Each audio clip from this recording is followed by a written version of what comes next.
Hey you guys. So, if you were just with me on stream, hi. It's Mercury retrograde, you guys. Mercury stationed retrograde. 2 days. Well, no, yesterday. And since then, I've had car problems and internet problems.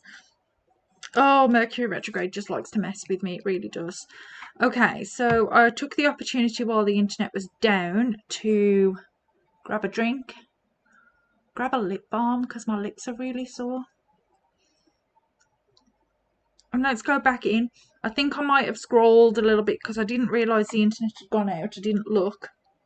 So I might have scrolled a little bit further. So we might be missing a couple of sentences on stream.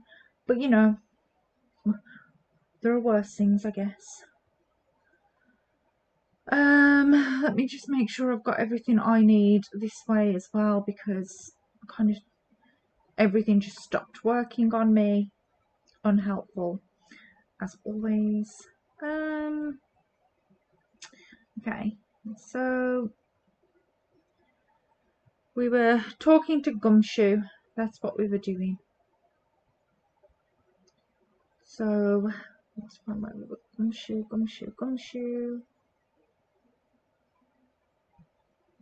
Okay, that's where I was. Okay. We can go back in now. Oh, that was painful. Let me just grab chat here so that I've got it on screen just in case. And there we go. I think I'm ready to go again. Hopefully my internet will hold out. I'm hoping that was just a glitch, but if it's going to be one of those nights where it dips in and out, I'm going to be very sad, because this was the night I was going to get things done. Oh, okay. Dramas. Always a drama. Always. Okay. Let's grab the game. I did do a save just because yeah, I didn't know what was happening, so I was like, oh, well, I'll save so that I don't lose anything. Okay. So is he the lead prosecutor on this case? Okay, so we were talking about Godot. You bet he is. After all, you know who is right in the middle of it? You know who? Phoenix Wright, of course. For some reason, Godot has really got it in for Mr. Wright. Oh? Yeah, he seems to have some kind of a grudge. What would be the cause of this grudge? I don't know. Maybe he made fun of his mask or something. None of this is making any sense. I'd better look into this Godot myself. Okay. You're telling me that the bridge caught on fire due to a fluke bolt of lightning? Yep. Last night it snowed for the first time in 3 days. It's a little unusual for lightning to occur during snowfall like that. But according to the weather data, lightning definitely struck. Okay. I see. This is a very detailed weather report. Almost too detailed. Almost, indeed. Okay, I'm just not comfortable now. I've moved. Oh. Okay. It even has the exact time that the lightning struck the bridge. Oh, that. We got that information from the witness's testimony. Someone actually saw the lightning hit the bridge. Who is this witness? Sorry. I'll go ask one of the local cops later, sir. Oh, well, you're useless, as usual. Okay. Going to the main gate. Yo, Edgy, what took you so long? So cold, my brain's turning to sherbet. I knew it was a mistake to race back to this country. What do you mean? Wright is going to be fine, and the case itself isn't anything unusual. And I find myself taking a request to defend a woman accused of murder. Hey, wait a sec. Hold it. Objection. What's going on here, Mr. Edgeworth? It's hard to explain, but one thing led to another, and what kind of lame excuse is that? And you call yourself a defense attorney? Prosecutor Edgeworth is a prosecutor, and that's why he's Prosecutor Edgeworth. Prosecutor Edgeworth, defense attorney, just sounds plain old weird, pal. Right. Prosecutor Edgeworth? I'm not sure what role I'm supposed to be playing anymore. Dude, Edgy, I don't see you for a couple of years and your heart turns to sherbet. I'd say more like sorbet. It is rather cold here. Iris didn't murder her. Someone else did it. I just know it, okay? So trust me on this one. Ever the romantic, aren't you, Larry? Nevertheless, I'll do whatever I can to prove her innocence. At least until I pass the baton on to Wright, that is. Okay. So let's... Suppose we best talk to him, I guess. Man, I'm telling you, Iris is so cute. You think so too, don't you? Well, what's wrong? Why are you so quiet? To put it simply, your comment has me highly concerned. Could it be the reason that you think she's innocent? Come on, a girl that cute can't possibly be a murderer. I was right after all. I should never have come back. No, don't worry. I see things for how they really are this time. Honest. If I had a penny for every time he said that. It's just that, well, Iris is a delicate flower. You can't force things too much. Know what I mean? Huh? I have no idea what you're talking about, Larry. Oh. Forget it. I didn't say anything. Larry, where were you and what were you doing on the night of the crime? Larry? What? Don't tell me. You think I might have done it? What? Get lost. Go back on your chartered jet and get out of my sight, you creep. Whoa! And I hope your plane crashes and you die. Harsh? But harsh? I'll ask just one more time. On the night of the murder, where were you and what were you doing? Uh-oh, we got some psycholots. As I suspected, psycholots. I'm sorry, man, you know me, I just don't remember. My short-term memory is a wreck, dude. Okay, so...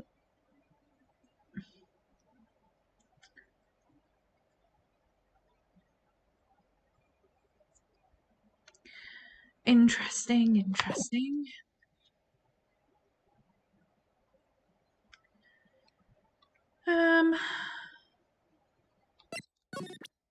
Apparently I've got to present this.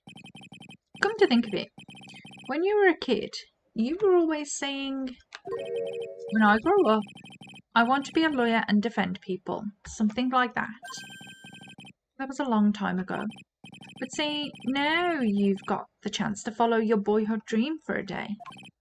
Edgy, you've got to do it. You've got to save my little Iris. This is exactly why I hate childhood friends. Okay.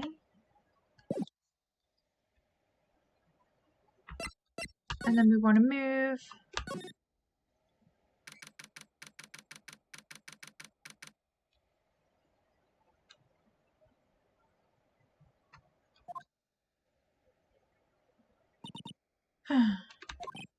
Hey, hello there.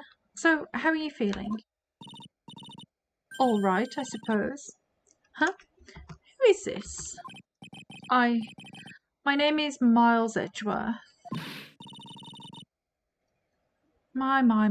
A handsome boy such as yourself is always welcome. If circumstances weren't so tragic, I might just... Please don't call me boy. I'm sorry to trouble you. I'm looking for a woman in a bikini. Well, you have found her. What can I do for you? I'm sorry, but I don't see any bikinis. If you ask nicely, I might give you a peek, big boy. Oh, gross. So gross. So gross. Mr. Edgeworth, this is the head nun, Sister Bikini. She's the witness. Oh, why didn't you tell me that earlier? This is exactly why your salary keeps getting cut. My stomach is already growling in protest. So, what's the latest about my beloved Iris? Well, first, I want to hear what you know. Okay, I want to hear what you know. First, I'd like to ask you about last night. Well, last night we had an acolyte here for training. After dinner, the two of us went to the training hall in the inner temple. She must be talking about Maya. Approximately what time was that? I suppose it was about 9 when we left here. Training lasts all night long. It's extremely exhausting. The channeling dojo's head nun must be in attendance at all times to keep watch. Well, you're right. That does sound exhausting. So how come you were back on this side of the bridge? Detective, this is no time for flattery. Sorry. Sometime around 11, you witnessed the incident in the courtyard.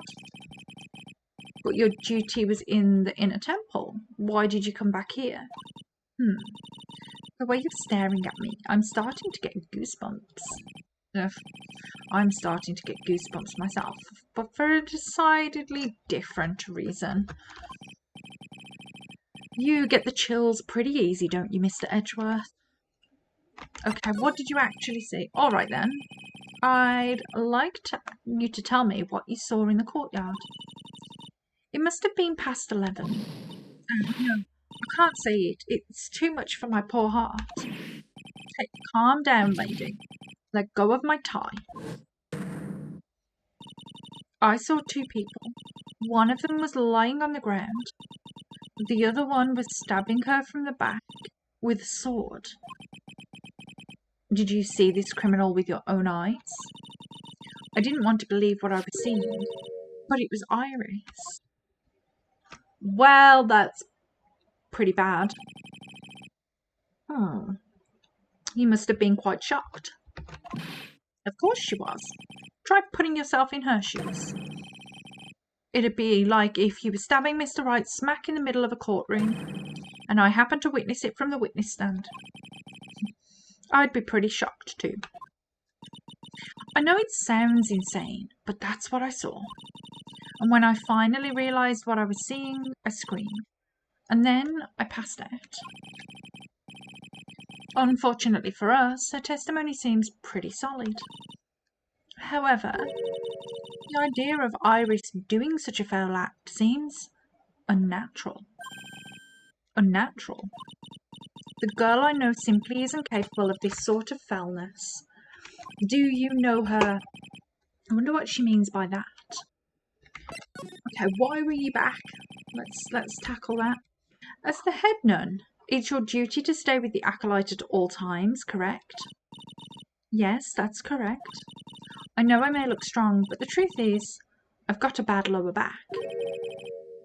A bad lower back? Yes, it's especially bad in the winter. So bad I can't even lift a bucket. Do you remember how cold it was last night? My bad back felt as stiff as frozen glass. I just wanted to take a nice hot bath to ease my aching back. That's why I returned to the main hall. So you left the disciple all alone? Don't be ridiculous. I would never do that.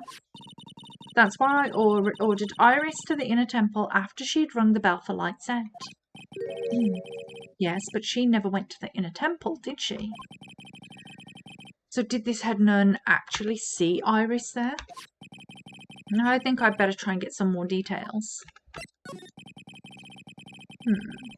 So who is this acolyte that was to train at the inner temple? Her name is Maya Fey. I treated her very badly, I'm ashamed to say.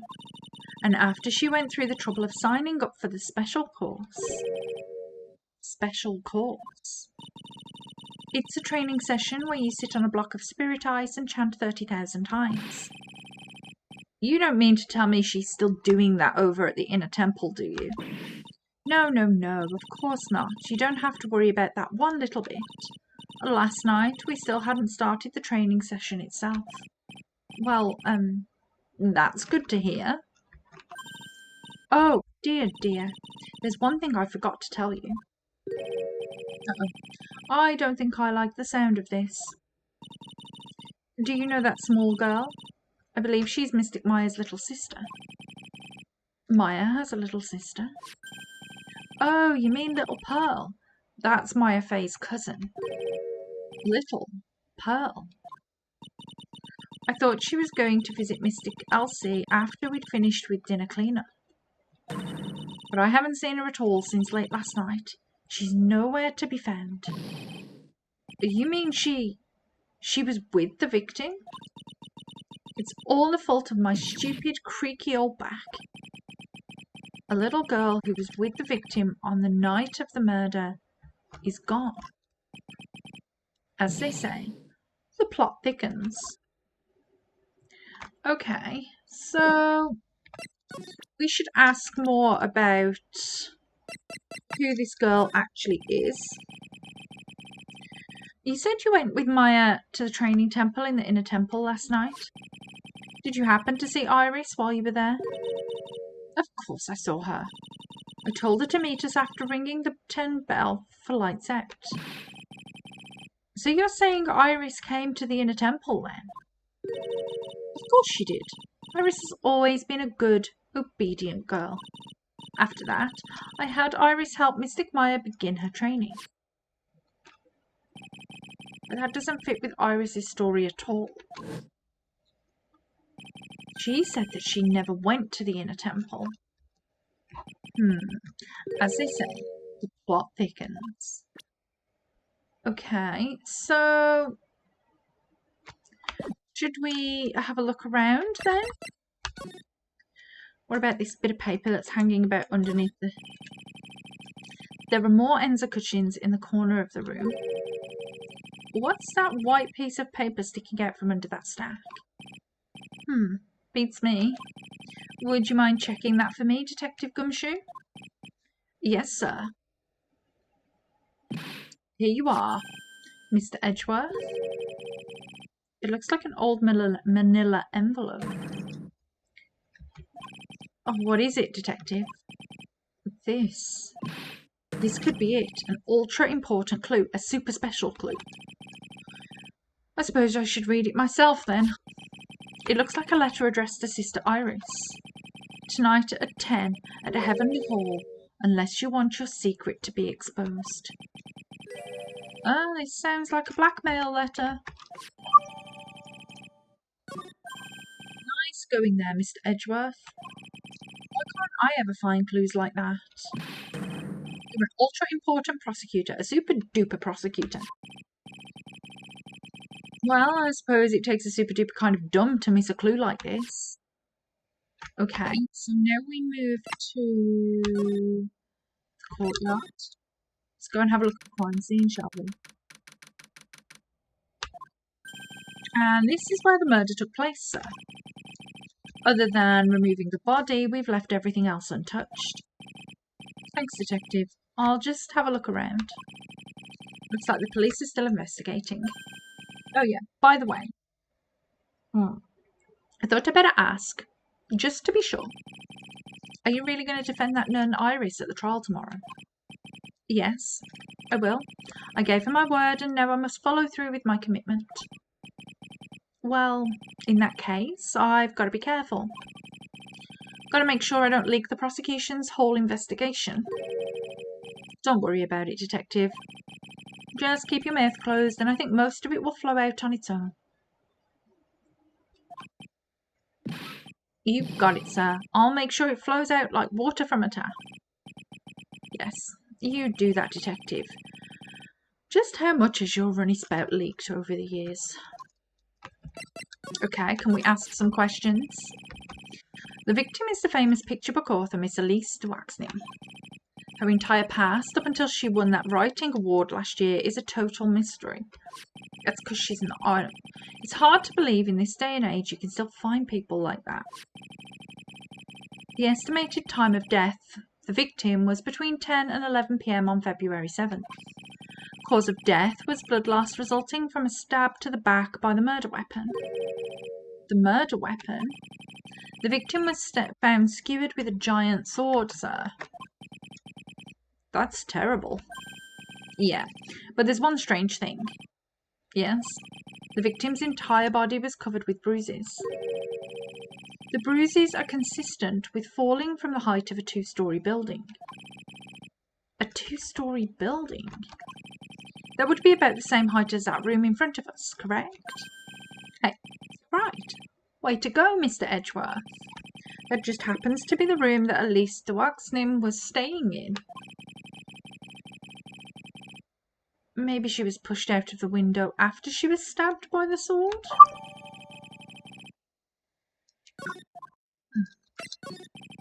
Now then, Detective. Let's see if we can summarise what we've learned so far. Okay, let's take a look at the map. According to the testimony of Sister Bikini, the head nun, right after they'd finished dinner, she and Maya Fey headed to the inner temple. Cute. Okay. At 10 p.m, after ringing the bell for lights out, Iris went to the inner temple. Supposedly.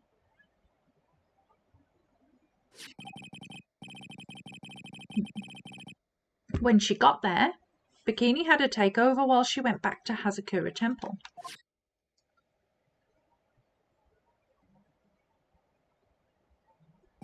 After taking a hot bath to soothe her back,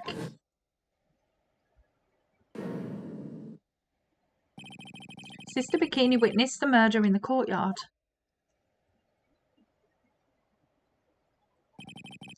If you want more details, you should ask Sister Bikini herself in the main hall. The inner temple, huh? I'd like some more information about that place. Okay. The trial begins tomorrow, but who's the prosecutor? I'm pretty sure it's that Godot guy, but nobody can get a hold of him, so they're looking for a replacement. What do you mean? It's really weird. All of a sudden, no one can reach him. I wonder if the rumours are true. Maybe since Mr. Wright caught a cold and won't be defending, he just lost interest. Well, I intend to appear in court in the role of defence attorney. However, I would be quite unhappy if it came out that I'm actually a prosecutor. Yeah, I can see why, but I'm not the one you have to worry about. I think the real problem is going to be that judge. Yes, he certainly would remember my face even after such a long absence. That's why I requested that another judge preside over the trial tomorrow. We've only met each other once, so there's a good chance he won't remember me at all. Yeah, but what about the prosecutor? Everyone in the prosecutor's office must know you. Wouldn't it be a problem if someone there made a big stink, sir? There's no need to worry. I pulled a few strings and arranged for a prosecutor of my own choosing. Wow, Mr. Edgeworth, I had no idea you had such a powerful string to pull. What is this inner temple that Maya was supposedly training at? According to Bikini, it's an old building they use for training the acolytes. It's on the other side of Dusky Bridge. The bridge that burned down, huh? Is there anything else on the other side of that bridge besides the inner temple? Nope, not a thing. Nothing. The other side is surrounded by cliffs on all sides. In a way, it's kind of like a little island out there. So the only thing there is the inner temple. Here it's not the kind of place a person could survive in. Please be all right, Maya. Okay, so let's have a quick look around. Let's have a look at this nonsense that's happening over here. So, the sword from this gold statue is actually the murder weapon. It sure is. It's called a Shishitsu. I cannot say that. Shito. By the way, nasty piece of work, sir. There's still blood on it. I suppose this is the victim's blood? Yep, it's all over the blade. And speaking of all over the blade, there are fingerprints all over the hilt of the sword too. Fingerprints? Naturally, they match the prints that we got from the younger nun, the defendant. Her fingerprints are on the murder weapon. What's wrong? You're looking really solemn. Is this heavy? Is for right? Is this what it's like to be a defense attorney? Yeah, I figure it doesn't feel really good. To be honest, it feels more like it's detrimental to your health. Okay. Wasn't that bent before? Okay. Oh no, the staff. What's this? It looks like a wizard's staff. They belong to the victim, Miss Elise. I'm tired of saying her surname as well. There's nothing strange or magical about it. Oh yeah. Listen, this is just between us, okay, sir? Yes. What? This is top secret stuff. Don't tell anyone about this. All right. Truth is, when I was a kid, I wanted to be a wizard. That's it. That's what you wanted to tell me. That's it. Okay. This staff was made from very strong kind of wood. But what about fingerprints? Were there any on it? Just the victims. Okay. So, oh, look. Step ladders. I think we should probably talk to those. The main gate must be just over that stone wall. Stone walls. I jumped over a few of those in my time. Most of them are good memories, but not all. Detective, perhaps someone should introduce you to the concept of paucity of words. Okay, so that's not step ladders that we want to. Okay, we can come back. Let's go back to the detention centre and see if we can talk to our friend. Oh, I don't see Larry anywhere. Maybe we scared the poor kid away. His heart was shut tight with a number of psycho locks. Oh, I guess I'll have to look for him for now. What a thorn in my side. Okay.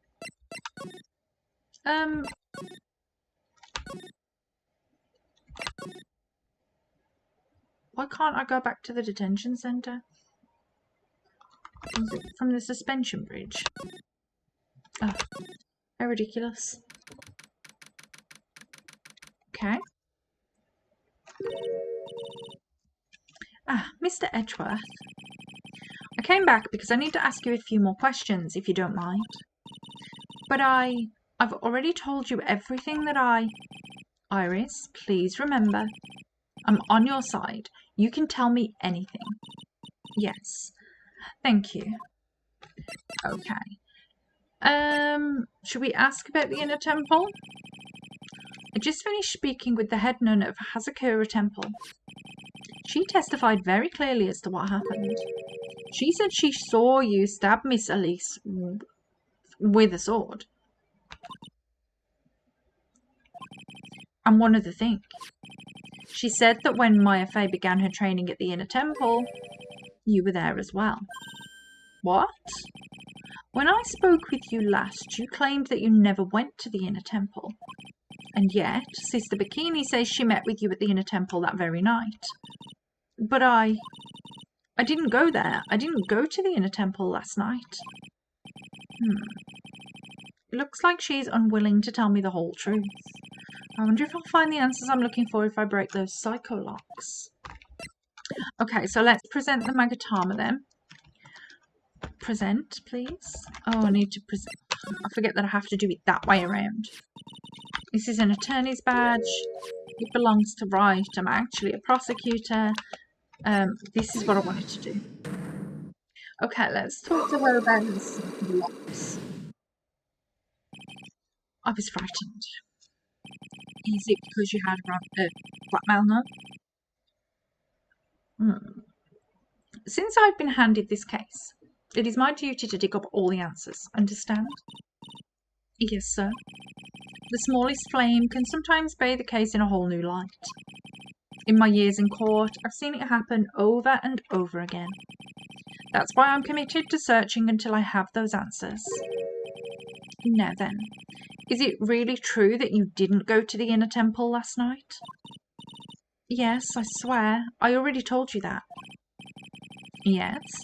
You said you didn't go because you were frightened. That's right. If that's the case, then the obvious question is, what were you so afraid of?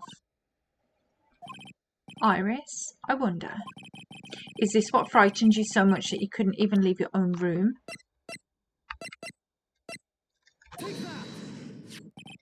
I found this in the main hall. It's addressed to you. Ah, that's... Well, Iris? Why are you glaring at me like that? You were scared of the blackmailer who wrote this to you, isn't that correct? Was it the evidence or the power of my glare that broke that lock? Oh well, I don't suppose it matters either way. But, Mr. Edgeworth... Yes? I thought that letter was just someone playing a prank on me. A prank? Well, yes. After all, even if I did have a secret, there's no one to tell to that it would cause me any grief. I wonder about that. Sister Bikini is like a mother to me. I would never hide anything from her. No, you may not have anything to hide under normal circumstances. However, last night was different. Unfortunately, I don't know the exact nature of your secret yet. However, whatever it is, there is one person you didn't want your secret told to. Well, she freaked out about Phoenix being there, so... Phoenix Wright. Ah. You mean something to Wright, it seems. And I can tell he holds a special place in your heart as well. That's why you didn't want him, of all people, to know your deep, dark secret. Well, what do you have to say? I should have expected as much, especially from a friend of his.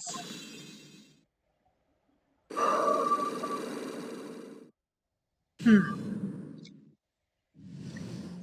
so now we can ask about being frightened.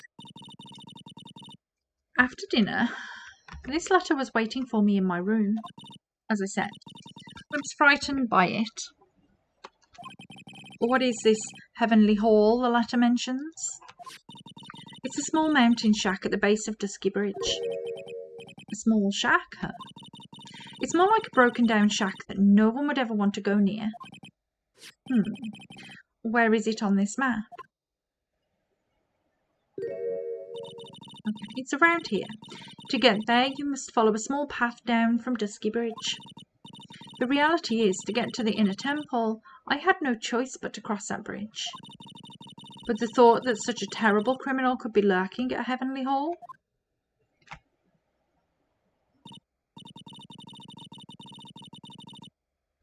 I was so scared by the whole affair that I didn't even want to think about it. So this is the secret that you had locked away in your heart? Yes. It looks as though I may have to visit this Heavenly Hall now. Maybe I'll find some sign of our mystery blackmailer. In any case, you still claim to have never left your room last night? Yes, that's exactly right. The trial starts tomorrow. I promise you, I will win. I'm going to win so that you and Phoenix Wright can see each other again. But when I do, you must promise me that you will tell him your secret. But it's pointless. Why would you say that? Because I may know who Phoenix Wright is, but he has no idea who I am. Interesting. Okay, so let's go and have a look at this Heavenly Hall place then.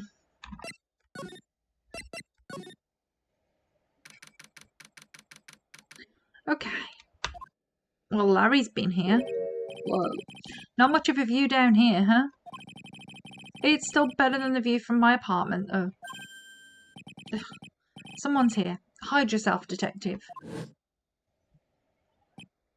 Oh, why? Why does this always happen? Whenever I find a girl I like, they always run away. I even chased one of them to Japan. Next is going to be prison, I guess. I'll steal that detective's wallet. That'll get me locked up for sure. Nah, I can't do that to someone who looks like he's down on his luck. He's just talking to himself. Shh, be quiet and listen. I knew it. Shouldn't have done that. Blew it again. Done that? What did he do, I wonder? Hey, you. About what you just said. I got an objection. What the? Edgy, you dirty rat. Gumshoe, you oaf. I'm sorry, sir. Before I knew it, I was shouting out objection. And in a loud, commanding voice, too. I even pointed with my pointer finger. You've watched too many trials. I'm sorry.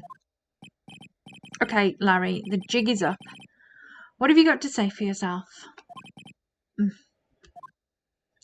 Okay, let's see if we... Right, let's get some questions out of him.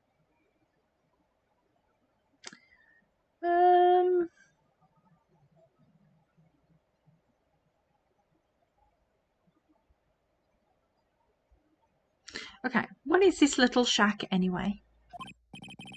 Well, I just discovered it myself yesterday. And why were you down here in the first place? Come on, I'm an artist. I was looking for a good place to sketch. This is a great little place. It's, artistic. It's quiet, it's cold, it's got no power, and it looks like it's about to collapse. Sounds a lot like my apartment there, pal.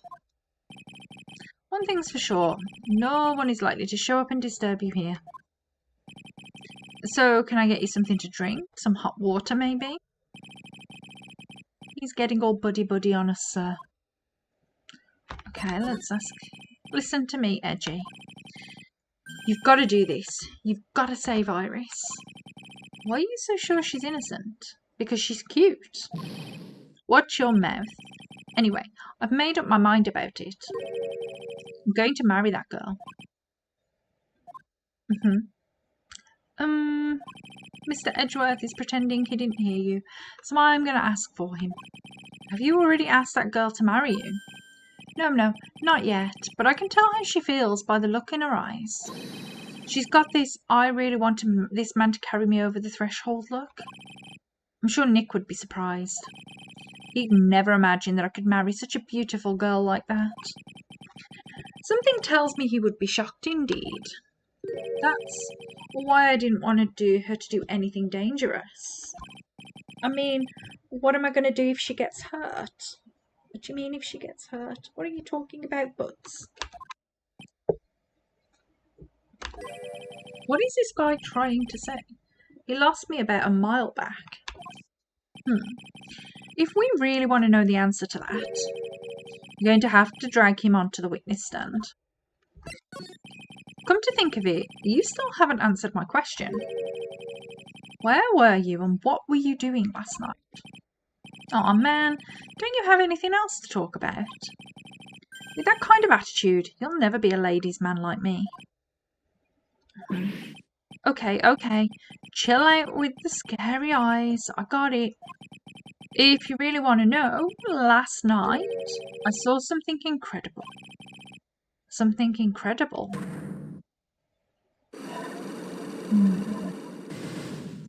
Okay. Yeah, but let's not talk about that now.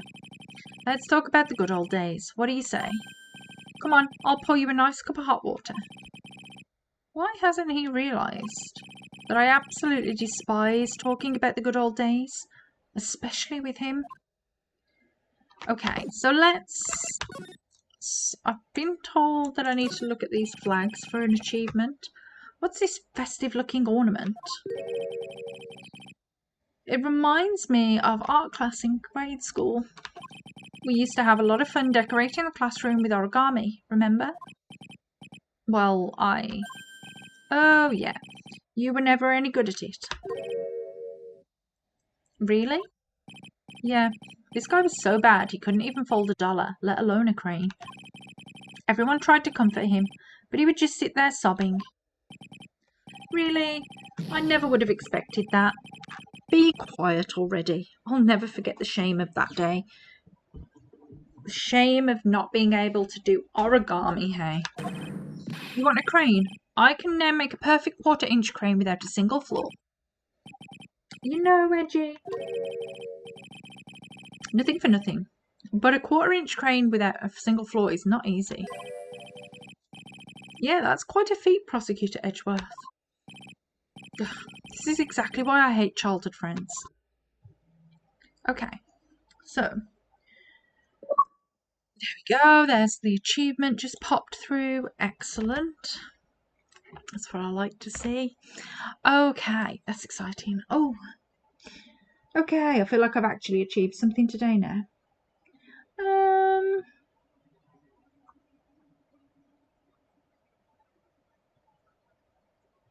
Okay, so let's do these cyclocks then. Let's see if we can break some.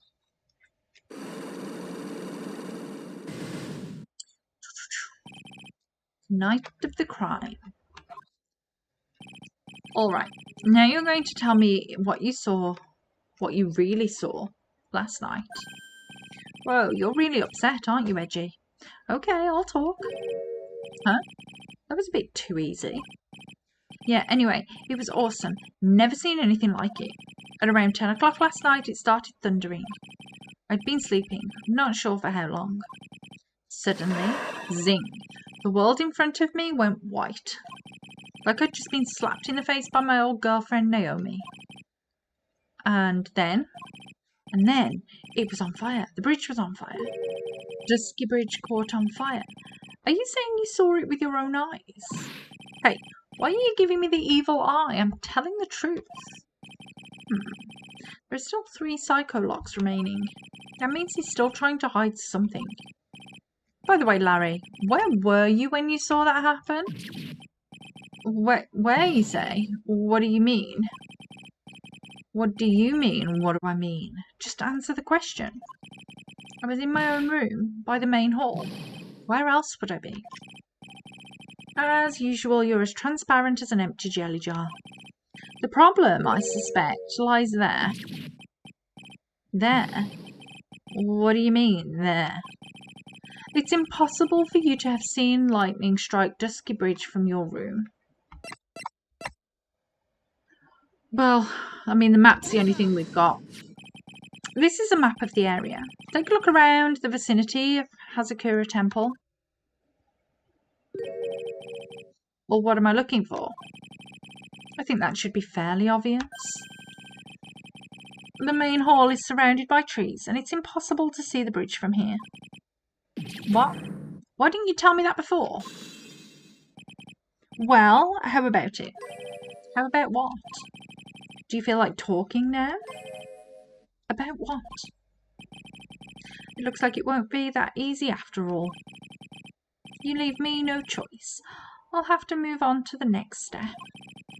You weren't in your room at the temple, so then where were you?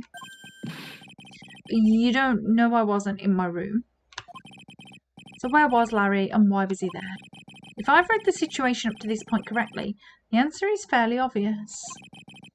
Very well then, let's test my theory.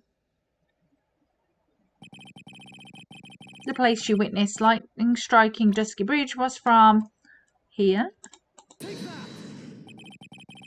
The place you saw the lightning strike from was naturally Heavenly Hall. Why would I be hanging out in this old shack? It's freezing cold, there's no electricity, and it could fall apart at any minute. Larry, how do you know that anyway? How do you know there's no electricity? After all, it's not that dark yet. Uh-oh. In other words, you've just provided evidence to prove my theory. My theory that you've at least once in your life visited Heavenly Hall after sunset. I have to admit I'm impressed, Edgy. You're in a totally different league from Nick. That's nice. Now tell me, what were you doing at this cold little shack last night? That's what you might call a fair decor? I think you mean a fair decor. Could it be you were waiting for someone? Oh no. You really are one scary guy, you know? I believe that last night you were waiting for this person to come meet you. Iris, maybe? Iris?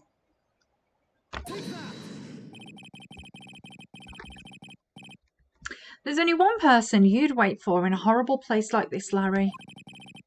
I told you before, don't call me Larry. The person you were waiting for was Iris. Oh, suddenly I feel cold all over, Edgy. No doubt because of my chilly glare. So you think I got the hots for Sister Iris, huh? And do you have some kind of evidence?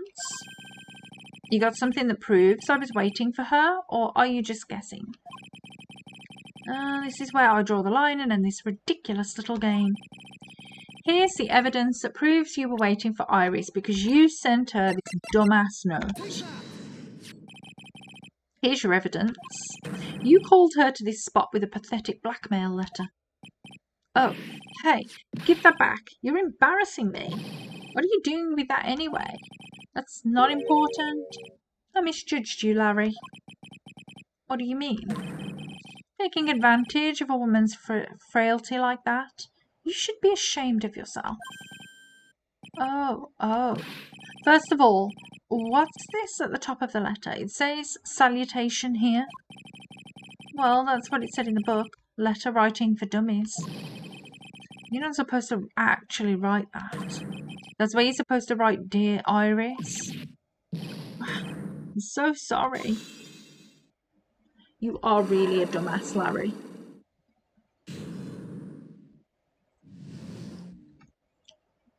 Okay, so we might be able to actually ask about the night of the crime. So you were here in Heavenly Hall last night, weren't you, Larry? You saw the lightning hit Dusky Bridge, didn't you? Sorry, Edgy. Sorry doesn't cut it, you scumbag. Threatening a young lady like that? Wait, hold on. What now, pal? What are you talking about? What threatening stuff? I'll tell you what. You tried to scare Iris by threatening to expose her secret, pal. What do you mean, threaten? When did I threaten her? Unless you want your secret to be exposed. That sure sounds like a threat to me, pal. Blackmail, in fact. Give me a break. It's a love letter. Haven't you ever been in love? What did you just say? My love for her burnt so hotly it could melt all the snow on this mountain. Oh, then what is this secret you mention? Come on, Edgy. Don't you get it? I'm talking about the secret love between her and me. Obviously, she wouldn't want Old Lady Bikini to know about it, right? About our hot and sour, bittersweet love affair? Alright, then why did you send a love letter in a business-like manila envelope? Give me a break. It's not my fault I didn't have any other envelopes. Yeesh. Then why were you so quick to apologise, pal? It's 'cause Edgy gave me that scary look of his. What's wrong, Edgy? Why are you so quiet all of a sudden? That's it. That's what all those huge locks were about. I don't understand why you were so defensive. Well, I don't know either. I guess the thing is, you shouldn't expect too much from a guy like me. Hey, come on. Don't let it get you down. But Mr. Edgeworth, this guy is still hiding something. I know it. What do you mean, detective? Don't forget what this guy just said a minute ago. If you really want to know, last night, I saw something incredible. He's right. Larry? What? You're looking at me like a hungry dog that just found a bone. What was this something incredible you saw last night? You're going to tell me, Larry, one way or another. I thought he already explained the thunder. I already told you, didn't I? I saw lightning strike Dusky Bridge. Yes, and I believe it was the incredible sight you saw. But now that I think about it, something doesn't quite ring true. What doesn't? If that's all there is to your story, your heart wouldn't have had all those locks. Therefore, Larry, I do believe you saw something last night. Something more incredible than lightning. What? When? Where? Why? How? Hey, what do you think you're doing? If you hide anything from Mr. Edgeworth, I'll arrest you on the spot, pal.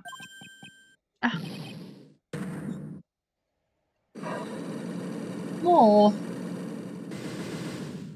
Okay. No. What's wrong, sir? Does this mean I have to do it all over again? Why are you glaring at me like I'm the next to be hit by a bolt of lightning? I've just about had it with this Harlequin. If I really want to drag the truth out of him, I'll just have to drag him to the witness stand. Okay, so we're going to go to trial instead then, by the looks of it. Cool, cool, cool.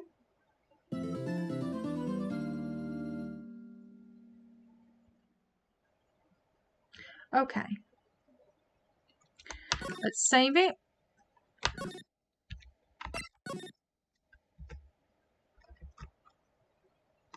And then let's go to trial.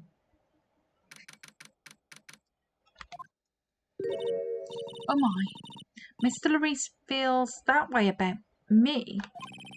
Apparently, he isn't aware of your real secret at all. This is no time to be embarrassed. I'm sorry. I'm just hardly accustomed to that sort of thing. Worry not. And in any case, whatever it was that he saw on the night of the incident, mark my words, I will drag it out of him. Does that mean, Mr. Larice... I skipped that and I didn't mean to. No, I believe that none will be the first to take the stand. Sister Bikini. She claims to have seen the very instant in which you carried out the crime. I just want to ask you one last time. It really wasn't you that killed Miss Elise, correct? That is correct. It wasn't me. Very well then. Mr. Edgeworth? Yes? You are a prosecutor, aren't you? Are you sure about this? If your true identity is revealed... Don't worry. I've made the necessary arrangements. I see. Iris, it is a prosecutor's job to doubt people. But right now, I am a defense attorney. A defense attorney's job is to believe in people, and believe until the bitter end. That's what my friend told me once. Mr. Edgeworth, I simply ask that you watch and decide for yourself whether or not I am fit to do the task I have been entrusted. Very well, sir. I leave my defence in your capable hands. Okay. So we're going to get some testimony, I think, now. Courtroom. We don't have a... Okay, so we've got blonde court judge. Okay. Court is now in session for the trial of Sister Iris of Hazakura Temple. The defence is ready, Your Honour. Where's my prosecutor? The defence does indeed appear to be ready. However, the same cannot be said for the prosecution in this case. Indeed. I'm not sure I like such a blatant waste of this court's time. An empty prosecutor's chair can only mean that the prosecutor has no confidence in their ability to prove their case. It would seem this case is already over before it had a chance to begin. I am ready to announce my verdict at this time. This court finds the defendant... Oh, Whippy's back. Okay, the prosecution stands ready. And you are? Franziska von Karma, prosecuting prodigy. Von Karma, you say? Perchance you wouldn't be of any relation to the legendary prosecutor Manfred von Karma. Legends are a thing of the past. I am a von Karma. That is all. Upon special request, I flew in today for the purpose of prosecuting this case. You did? Then you must be quite a big shot, eh? By the way, Mr. Edgeworth? Yes, Your Honour. I'm almost certain that I've seen you somewhere before, or am I just imagining things? You look very much like a prosecutor I met once. I believe you are imagining things, Your Honour. Miss von Karma, do you have anything to say? There is no such weakling as this man among those of the... What? There is no such weakling as this man among those of the prosecutor's office. There isn't, but I'm sure once before I told you there is no such weakling. What is that, a whip? I'm not sure I care for such a thing in my courtroom. Bailiff, remove that whip at... I have no objection to the whip. You don't? The prosecution can wield a whip or drink 17 cups of coffee, but there is still only one truth. That is what I stand here to prove today. This promises to be interesting, Miles Edgeworth. I had expected to face Phoenix Wright here today, but looking at you now, maybe this is what I have been waiting for all this time. Miles Edgeworth, I will not allow this chance to crush you slip through my fingers. I see you brought your flair for the histrionic. Allow me to add to things I'm not sure about. People acting bizarrely in my court. The stage is set. Now continue with the proceedings, Your Honour. Very well, Miss von Karma, please give us an outline of this case, with as little whipping as possible. The murder victim is the famed picture book author Miss Elise Duaxny. Her body was found in the Hazakura Temple courtyard. She had been stabbed through the torso by a ceremonial sword from a golden statue. The sword in this picture is the weapon in question, correct? Very well, the court accepts this photo of the crime scene. Okay. There is no mistake, this was the doing of Sister Iris. After all, there is a witness to her crime. Very well, please bring this witness to the stand. And so it begins. My first and last trial as a defense attorney. She needs a box. Witness, state your name and occupation, please. Hold on here. I'm not sure about being... Not sure if I care for this at all. Witness, please stand up nice and straight. If I recall correctly, there are a few milk crates in the defendant's lobby for our back pain-plagued witness. Bailiff, fetch a crate for this poor lady, please.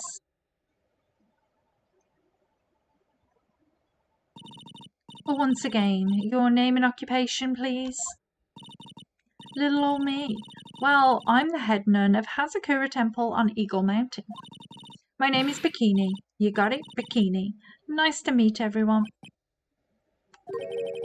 But you don't appear to be wearing a bikini right now. The courtroom is the garden of holy judgment. Those with lechery in their hearts should leave this sanctuary at once. You want me to leave? No need to get your bikinis in a twist. Let me tell you, I'm a sight to behold in summer. She sounds delightful. In any case, witness, I hear that you saw the crime take place on the night in question. That's right. I can still hardly believe it myself, to be honest. There's no way dear little Iris could do anything like that. Okay, let us hear what you have to say then. First, tell us about your own movements that night, eh?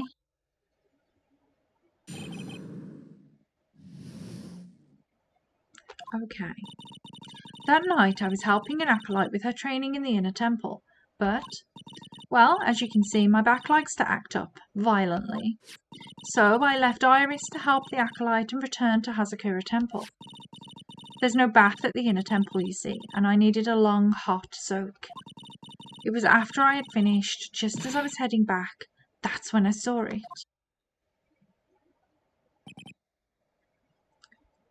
Okay. So it was simply coincidence that you found yourself returning to Hazakura Temple? Yes, you could say that. If my back hadn't been in so much pain, I would have stayed at the inner temple. That sounds like a pretty important statement she just made. There is only one problem with this testimony that I can see. And you're not about to fall at the first hurdle, now are you, Miles Edgeworth? Mr. Edgeworth, please begin your cross-examination. Okay, so we're going to ask about this. She says she wasn't there.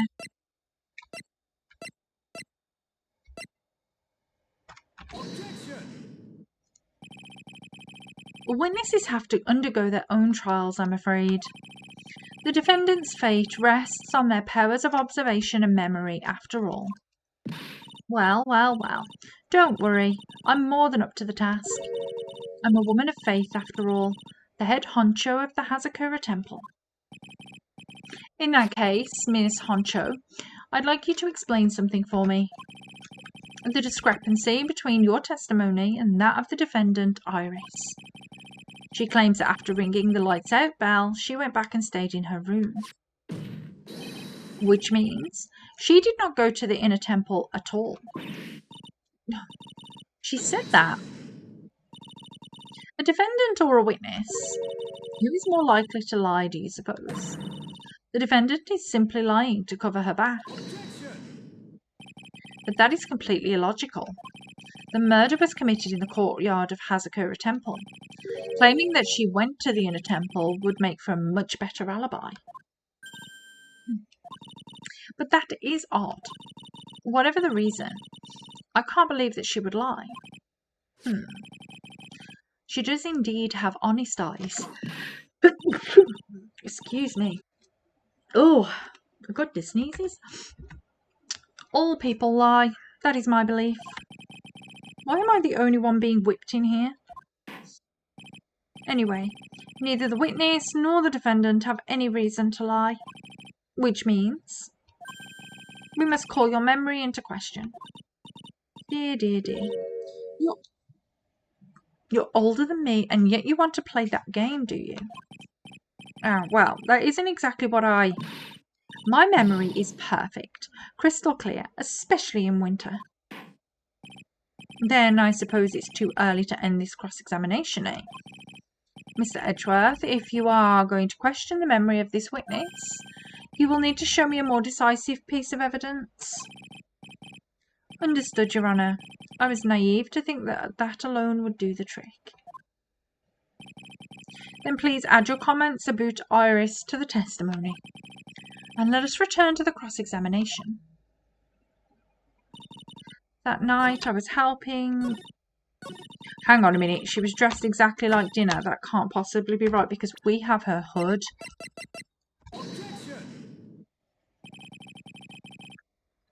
Witness, let's get one thing straight. The defendant who you claim to have met, she was wearing this demon warding hood, correct? Of course. That is a very important piece of clothing, I'll have you know. Wait a minute. Hold it right there. Why do you have that? That's the question of the day now, isn't it, Ms. Von Karma? I'll have you know that this hood was given to someone as a gift that night, before the lights out bell was rung. What? You know where I'm going with this, don't you? If the witness had seen the defendant as she claims, then the Iris she saw would have been missing this very hood. Well. It's not a bad feeling at all, exposing contradictions like this. Now we understand that happy look on Wright's face every time he does it. Order in the court. Witness, sister, this hood. You have spare ones around the temple, don't you? Spares? Well, I do tend to make too many of them. I see, a stockpile, a surplus of hoods, eh? Each nun is only given one hood. This should be the only hood that Iris owned. And this is quite strange. If there was a surplus of hoods, then she could have worn one of those. There is no contradiction here.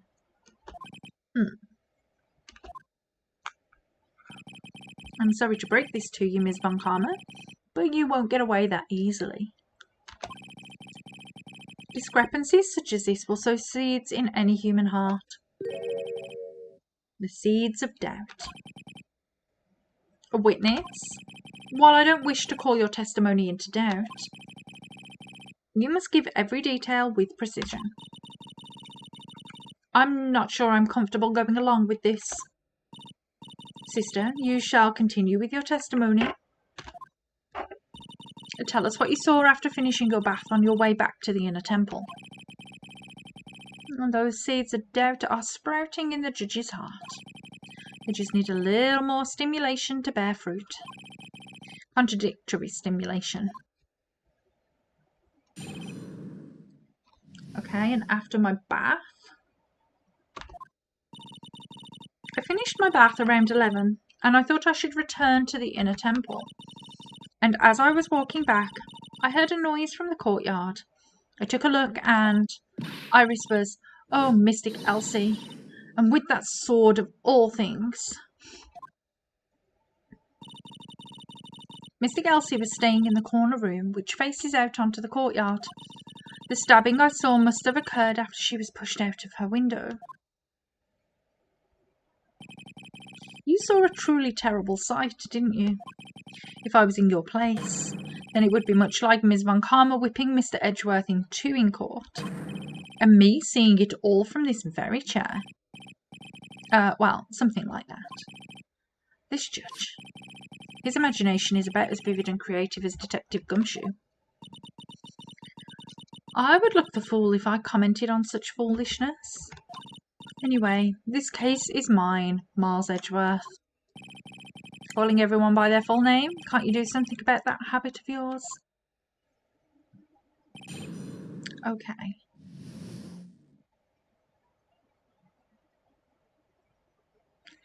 So, let's have a look at the stabbing. Let's have a look at the autopsy report. See what we've got. Loss of blood. Body fell after death. So she wasn't stabbed down there, so she couldn't have seen it. Impressive logic. That's what I'd like to say anyway. Oh, please do. My brain is something else, especially in winter.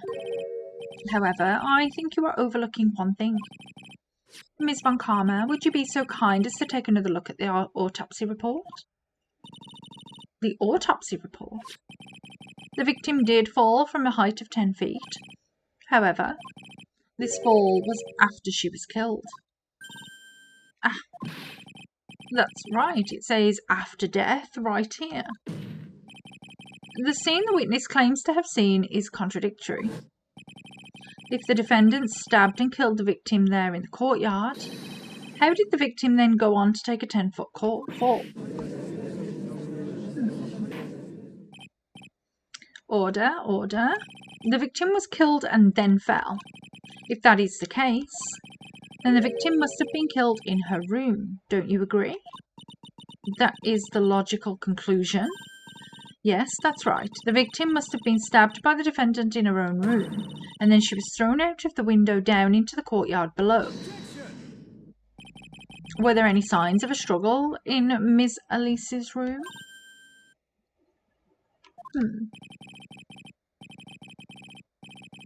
She was stabbed with a sword. That would leave a blood stain, wouldn't you agree? Well, Miss Von Karma, was there any blood? No traces of blood were found in the victim's room. Your whip has just caused traces of blood to be found on my glorious playoff beard. However, if there is no blood in the room, I'm sure there's no need for me to go over this, as I'm sure Your Honour is well aware, when a stab wound produces the most blood. When it produces the most blood. Very little blood is actually lost at the moment of a blade's insertion. If you want to talk about when the most blood would be lost from a body, that would be when the blade is removed.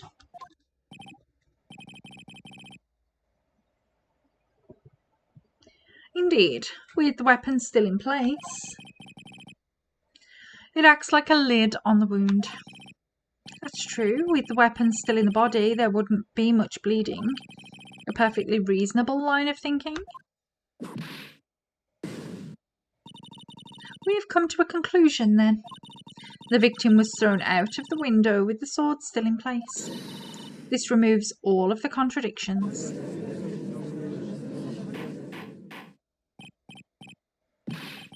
Okay, order. I must admit, this is a probable version of events. I'd expect no less from Franziska von Karma. She locates and takes control of every vital point. It seems that we need a clearer testimony from the witness. Remove all supposition on your part and tell us only the facts, please. Witness, please, remain standing on the crate. Don't go selling me short now. The weight of winter snow has bent me out of shape, especially my back and my mood. Sister, please give us your testimony. I will give you a vigorous massage once we are finished here. With the whip. Oh boy. All right, all right.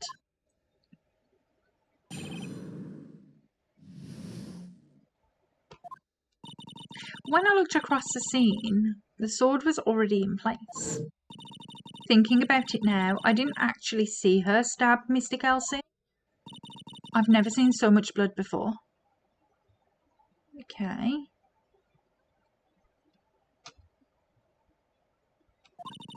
That's when I fainted.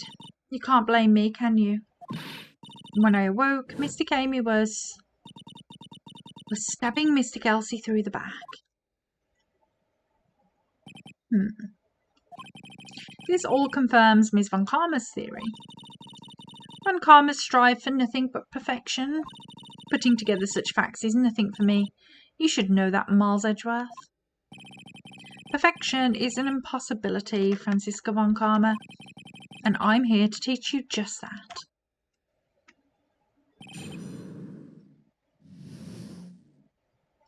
Okay. So, should we press on a few things? So you're saying that you saw the victim's blood?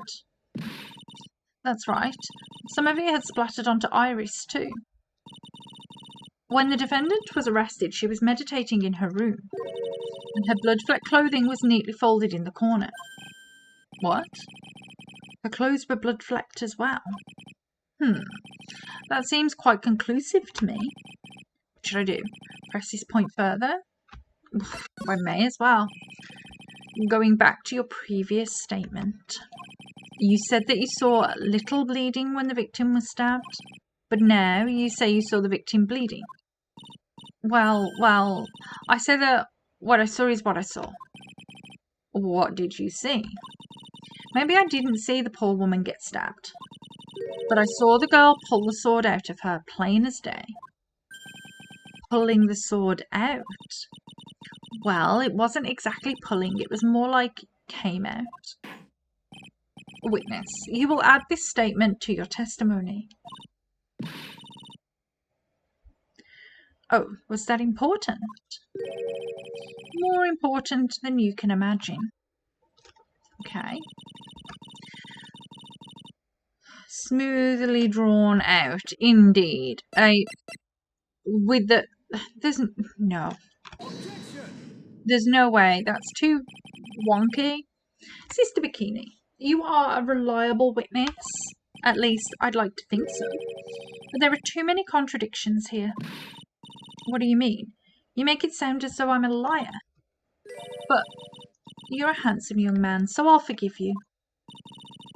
What contradictions are you talking about? In the scene that the witness claims to have seen, the weapon was thrust up to the hilt into the victim. Furthermore, the killer withdrew the weapon smoothly from her body. However, both of these are complete impossibilities. What do you mean? Please explain. Explain yourself. To start with, do you think it would be possible to stab someone to the hilt with this? No matter how I look at the defendant, she doesn't appear strong enough for that.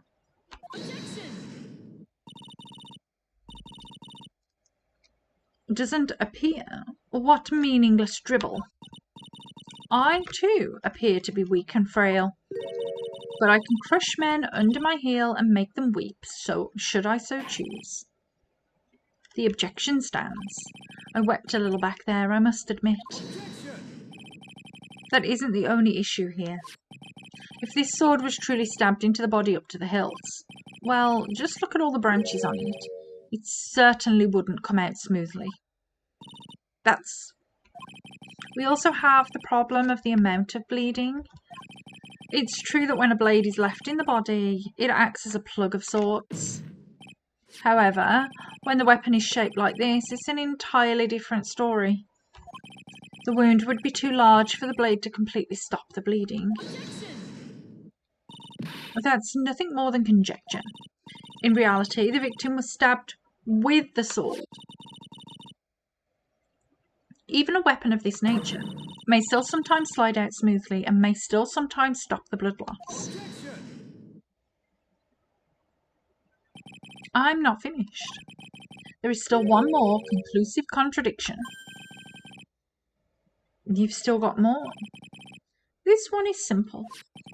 If this sword really was thrust all the way into the hilt, then why is there only blood on the tip of it?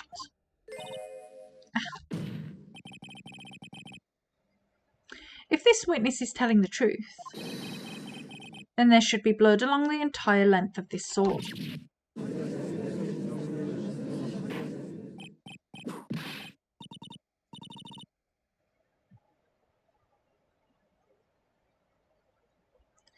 Bravo, Miles Edgeworth. Raising this many contradictions from a single piece of evidence. All the other attorneys I know could manage maybe one, if that. But what does this all mean?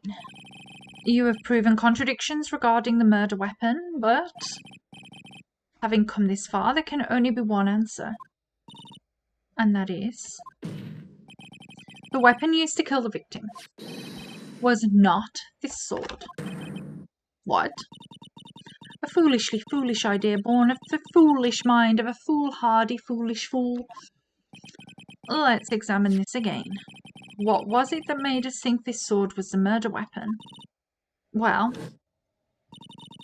it's because Mystic Amy was holding it. Exactly. However, if you reflect on this, that is the only basis we have to assume such a thing. The impression left by the scene was just too strong. That is what influenced us. It influenced us to believe that the sword was the murder weapon. Order. So maybe the sword was not the murder weapon. Even if that is the case, it changes nothing, Miles Edgeworth. The sister here saw everything.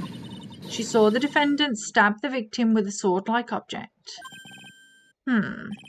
That's true. Your response, Mr. Edgeworth? If that is so, I would like the prosecution to answer the obvious question it raises. The obvious question? Yes, namely, where did the real murder weapon disappear to?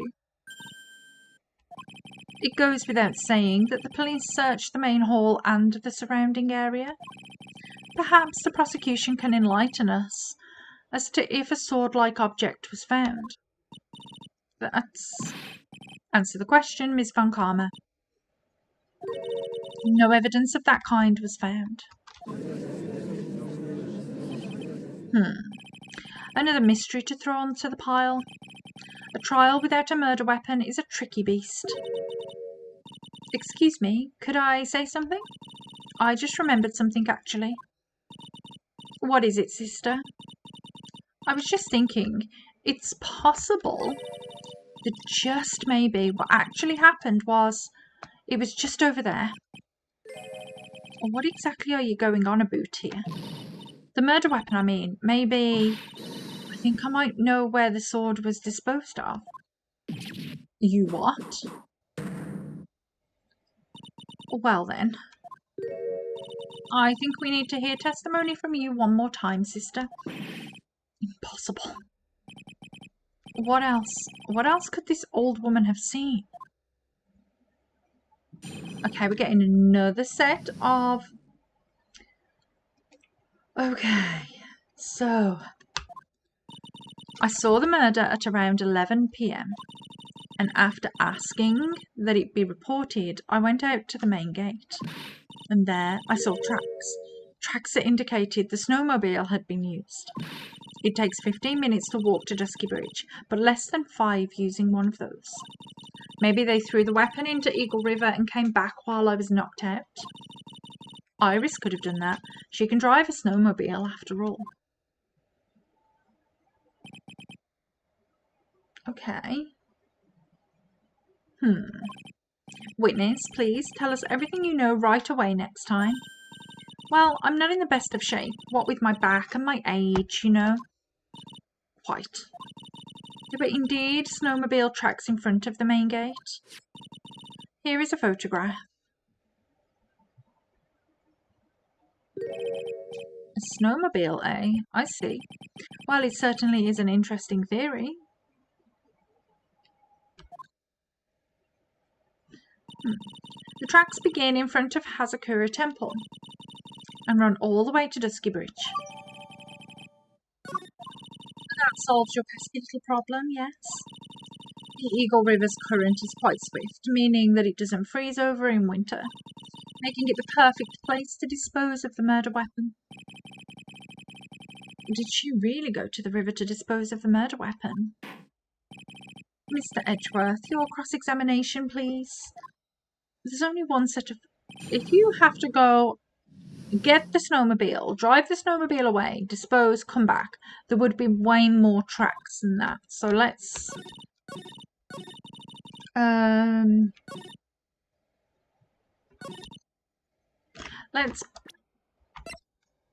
Because, yeah, if you look, there's only one set of tracks. Somebody's either dropped that off or picked it up, one or the other, not both. Well, dropped it off. Let's use that. I admit this photograph proves something. It proves that the snowmobile was used on the night of the murder. You finally accepted the inevitable, Miles Edgeworth. However, if what the witness says is true, then why is there only one set of tracks? What do you mean? Iris left Hazakura Temple, threw the weapon into the river, and then returned. If this was the case, then naturally there should be 2 sets of tracks in the snow. Those from heading out to the bridge and those from coming back. Ah, you're right. You are forgetting one thing, Miles Edgeworth. On the night of the murder it was snowing. The tracks leading to the bridge were erased by the snowfall. This removes your precious contradiction now, doesn't it? I see. While she was at the river, the snow stopped, leaving just the return tracks in the snow.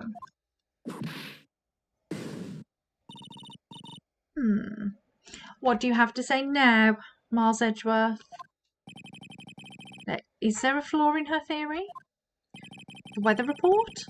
The idea that the snowfall covered one set of tracks? The tracks to the river were covered by snow. What a nice theory. However, Miss Von Karma, that is impossible. Would you care to explain? Why there is a rude index finger currently pointed in my general direction? No need. The evidence will do all of the talking for me. On the night of the murder, the killer went to and returned from Dusky Bridge in order to dispose of the murder weapon. The outgoing tracks were erased by snow, or so claims Miss Von Karma.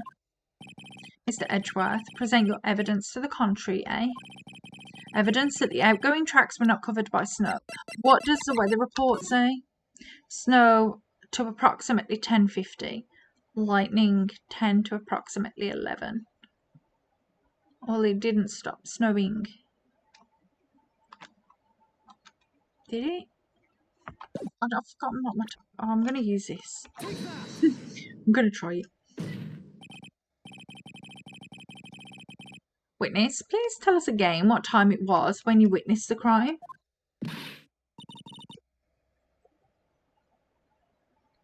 Like I said, it was around 11. Of course, this means that the weapon was thrown away after that time, correct? On that note, please take a look at this data. It is the weather report for Eagle Mountain on the night of the murder. The weather report? Snow started to fall at 7 p.m, but it stopped around 10:50. Therefore, when the sister witnessed the crime at 11 p.m, the snow had already stopped falling. It is impossible for any tracks made after that time to have been covered up.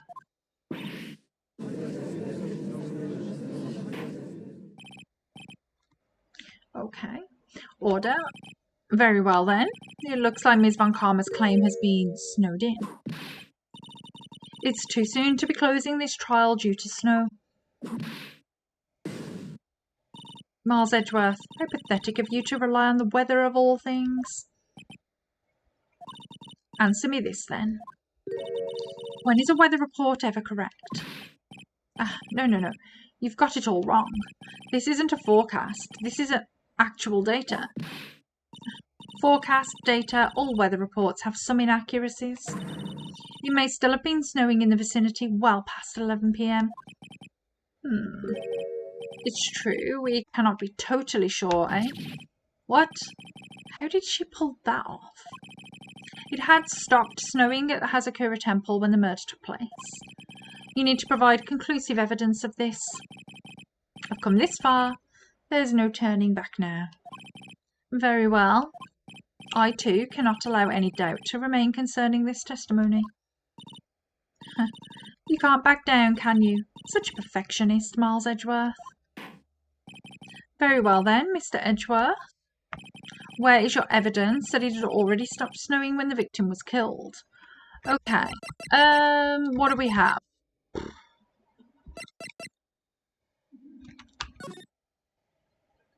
The fact that there's still footprints in this one. Ultimately, it all comes down to one point. There being whether or not it was snowing in that courtyard when the victim was stabbed. That's right, but proving that is incredibly easy.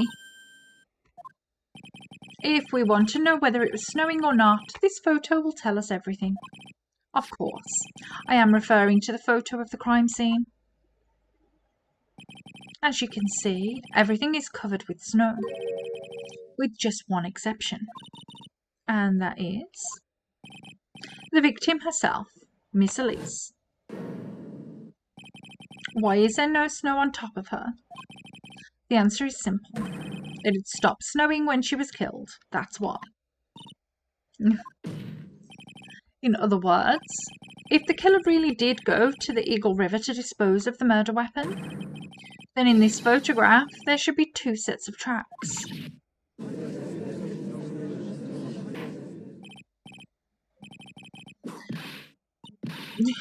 Just what are you suggesting, Miles Edgeworth? To be honest, I am not entirely sure myself, but this is simply what all of the facts point to. That night, someone used the snowmobile to leave Hazakura Temple. From the tracks left, it can be understood that they were heading for Dusky Bridge. At the time, it was still snowing. Of course it was, because those tracks were erased by the snow. Then when this person returned to Hazakura Temple, It was Larry, wasn't it? The snow had stopped. Thus, the return tracks remained. Can I say something? This all sounds a bit fishy to me. What does, sister? There is only one key for the snowmobile. Furthermore, on the night in question, we know that the defendant had it. The key was found in her room after the murder, which can only mean that night Iris used the snowmobile to go to the inner temple. But Iris said that she never went there. I should probably press on this point some more when I get the chance. The snowmobile can't cross the suspension bridge, so she must have left it on the Hazakura side of the bridge and crossed on foot. That sounds right. But what's odd is, when I left Iris and returned to Hazakura Temple,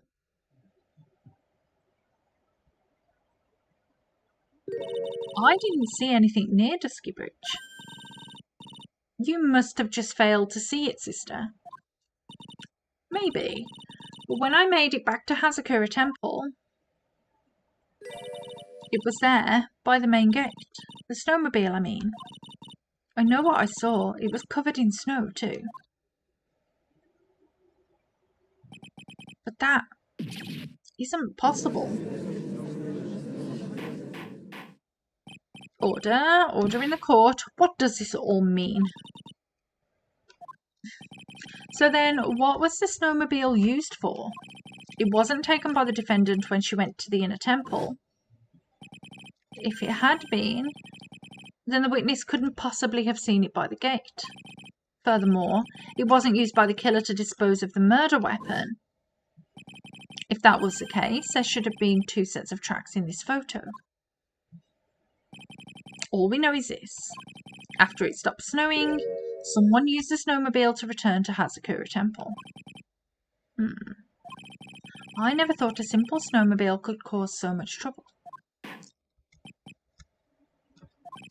I think we've learned all we can from this witness. Yes, I've nothing more to add. I've told you everything that I know. But then that still leaves us with the same problem. If only there was someone, a witness who could testify to having seen the snowmobile. A witness, huh? Was there no one out walking perhaps near Dusky Bridge that night? I don't think that's likely. It was cold enough to freeze your ears off. Only an idiot would go out wandering in that. Unless they had something really important to do. That's a shame. Hold on. Something is coming to me. An idiot may well have gone wandering out in that subarctic night. Your Honour, actually, there might just be one individual who may be of help to us. Really? You know of someone who might have seen the snowmobile on the night of the murder? I don't know for sure if he saw it or not, but there are 2 things about him that do come to mind. Which are, first, that he saw something incredible on the night of the murder. And the second being, this individual that I am thinking of went wandering outside on that cold night. In other words, he's our kind of idiot. Mr. Edgeworth, who is this idiot you're talking about? It's this idiot, sir. This guy must be a product of Jean-Luc Deluc's Guide to Obnoxious French Painting. This is Larry Butts, a disciple of the victim, Elise. A student. Interesting. And why was he wandering about on the night of the murder? I could tell them about his designs for Iris, but it may cost us his credibility as a witness before I even call him. He is, after all, an artist. He was perhaps searching for something in the snowy scenery that would move him, although I cannot guarantee that this is the reason. And so, this unfortunate, unreliable-looking man, what exactly was it that he saw? I intend to extract that from him right here in this courtroom. Summon this youth as a witness immediately. I have no choice, do I? I believe he is in the gallery for this trial. It will not take long to summon him. Very well. Larry. You may have escaped me yesterday, but today I'm going to get everything out of you. The court will now adjourn for a 20-minute break. Ms. Von Karma, please see to preparing the next witness. Understood, Your Honour. Good. Well then, court is now in recess. Okay, so we're going to get recess.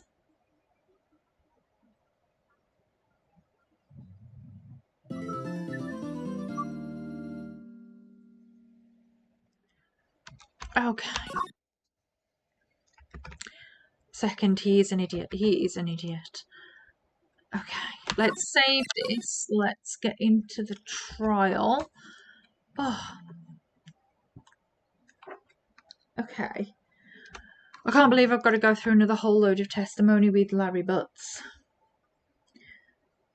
Okay. Let's go. Let's try at least.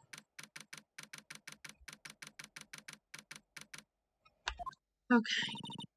Excuse me, Mr. Edgeworth. I'm not really sure what to say. Iris, we only have 20 minutes. There are two things which I need to ask you before we reconvene. All right, I'll help you in any way I can. First, about that night, you really didn't go to the inner temple, correct? The last witness claims to have met and talked with you in the training hall. Either you or Sister Bikini is lying. Mr. Edgeworth, it is just as I said yesterday. Until the incident occurred, I was in my own room in Hazakura Temple. Very well. The second thing, then. That night, the temple snowmobile was used in between the time Sister Bikini returned to the main hall and when she bore witness to the murder. Sometime between 10:30 and 11:30 p.m. that night. Were you the one who used the snowmobile? There is only one key for the snowmobile. The only person who could have used it was me. So it was you. But why? What made you go out to the dusky bridge? I'm sorry, Mr. Edgeworth. Oh no. More psychologs. 5. Oh, boo. Iris, I can't tell you about that yet. Yet. Not until her safety is confirmed. Her? The safety of the acolyte. The acolyte, huh? She must be talking about Maya. I hope she's talking about Maya. Who else would she be talking about? Iris, look me in the eye and tell me the truth. Did you kill Elise? No matter who or what may come, I could never take a life. As I thought, no psychologs. Very well. It is my job to get to the truth. You'll discover this for yourself soon enough. Okay, back into court we go, I guess.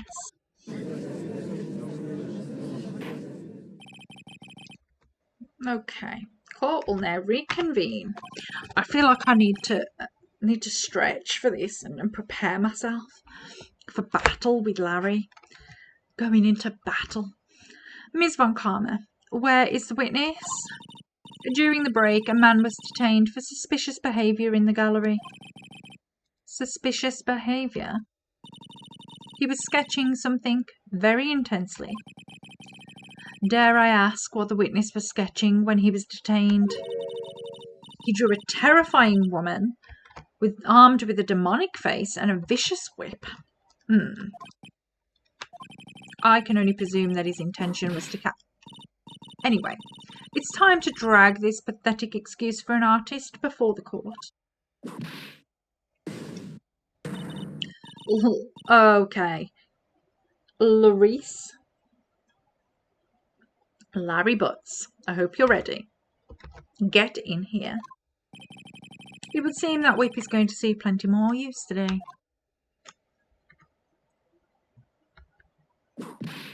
Ouch.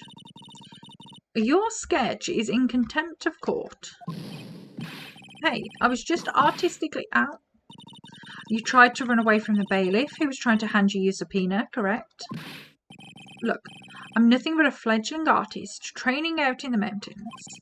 I'm only down here in the city because I ran out of green paint. Well, to use the technical term for the caller, viridian.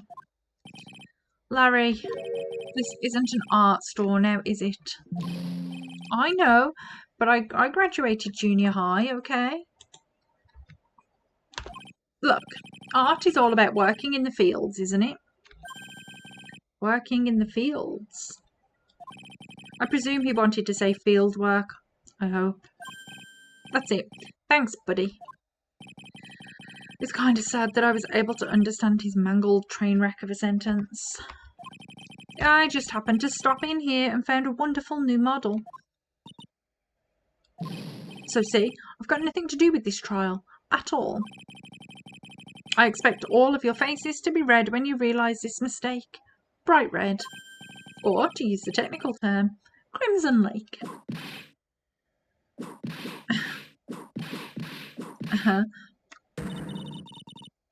Okay. Stop your pathetic blabbing and testify like a man. Refrain from whipping me, Miss Von Karma. Cross-whipping is as bad as cross-checking. A witness. That was all your fault. Testify now. This is too much for me. Okay, Larry, let's get on with it. What did you actually see? What are we doing here? What I saw. I was at that lodge out in the mountains, looking up at the stars that night. I walked to the bridge a number of times, but I didn't see a snowmobile. I didn't see anyone at the bridge that night either. The girl I was waiting for didn't show up. My teacher died on me. I'm all alone now. Aren't I edgy? Ah, poor guy. Witness, please refrain from talking directly to the lawyers during your testimony. I'm just a nobody. Nothing but a small, worthless man, aren't I? Why wasn't I asked for my name and occupation or anything else? Mr. Edgeworth, this man seems to have quite a severe inferiority complex. He's recently been the cause of numerous incidents. I think he's finally realised for himself just how much of a nuisance he has been to other people. Yeah, that's right. I'm behind everything, every case. Watch out, okay? Just touching me will make you eternally unhappy. Then let us proceed with the cross-examination with no touching. Thank you. We can delve into other details at a later time. So it's not true that he didn't see anybody on that bridge because he saw Phoenix fall.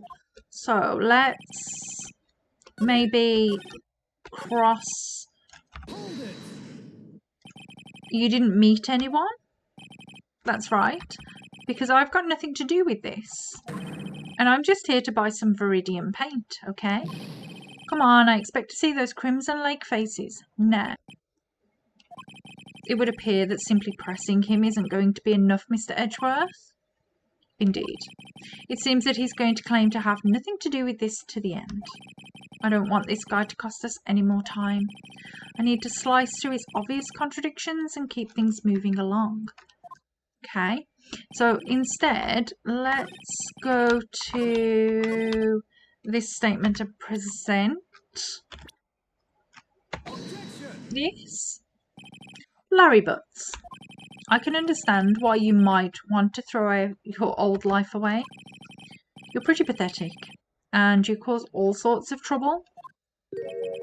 I'm sorry, but having realised just how much of a nuisance you have been, that could be considered a step in the right direction.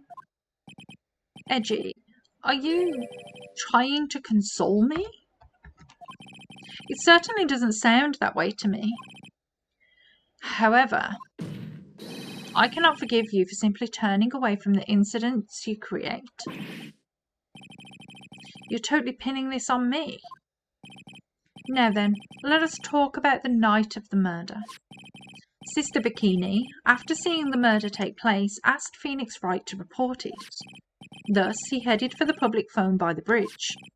There, he happened across a certain nefarious individual. Nefarious, I love that word. You, Larry Butts. That's right, me in the flesh. Listen carefully, witness. It doesn't matter if you change your name. So long as you remain pretty pathetic, you will continue to cause these incidents. That reality will not change. I mean, I get it, he's an actual pain in the backside, but I mean, come on now. Let's what's it if you don't have anything nice to say? But what do you want me to do then? Larry, what you need to do is change your inner self. But for now, what you saw that night, testifying truthfully about this one issue is all I need from you. The insolence. Edgy, I think I've finally woken up. Well, I guess I could still be sleeping. But anyway, I'll do it. I'll testify. Of course. Well, I'm not sure this will go especially well. Of course it won't. I'll ask again then, witness. What did you see on the night of the murder? Here we go. I went to the shack around 9. So it would have been around 10:30 p.m. I was lying under my bedding when a white flash almost blinded me. I looked out the window and Dusky Bridge was on fire. There was still some thunder, but I went right away to check it out. That's when I ran into Nick. You certainly saw quite a lot, didn't you? So what happened to the bridge after it caught on fire? It was like me after a 3-day stint chasing a girl. Totally burnt out, like almost totally gone. I mean, trying to cross the burning remains was what caused Nick to fall. What did you say? Oh, don't worry. It's nothing life-threatening. He just caught a cold. I never know with that man if he should be called lucky or unlucky. Now, Mr. Edgeworth, please commence your cross-examination.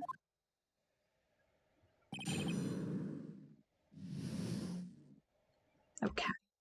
So...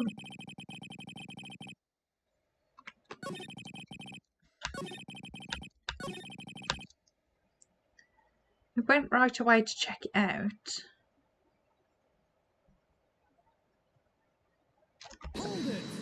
How long did it take him?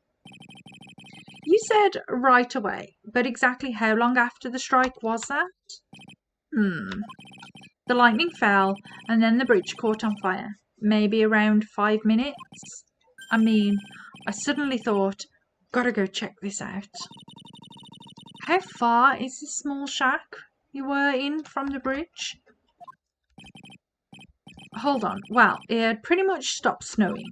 I guess about a 5-minute walk.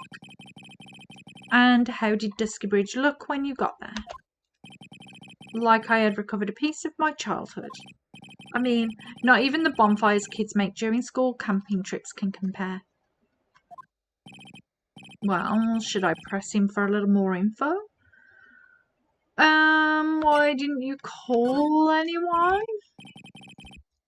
Larry, let me ask you one thing. What is it, Edgy? What's with the serious face? Why didn't you call anyone? Huh? What do you mean? Normally, when faced with a towering inferno, one would try and tell someone. There is a public phone right by Dusky Bridge, correct? Well, of course I thought of doing that. Of course you did. So then let's hear why you didn't. Huh? Yeah, okay, a reason. My reason. It isn't that I didn't try to tell anyone, I just didn't have time to, okay? I arrived at the bridge and Nick showed up less than a minute later. Okay.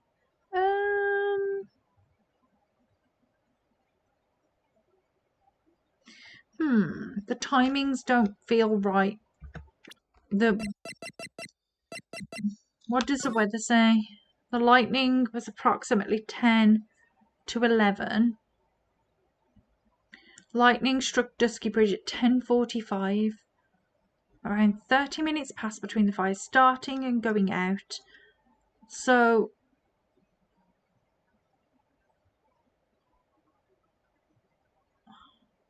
something's not right. Maybe if we use that timings. Your very existence being a contradiction. I'm not sure if you can grasp this or not. What the hey, Edgy? You make me sound like some sort of alien.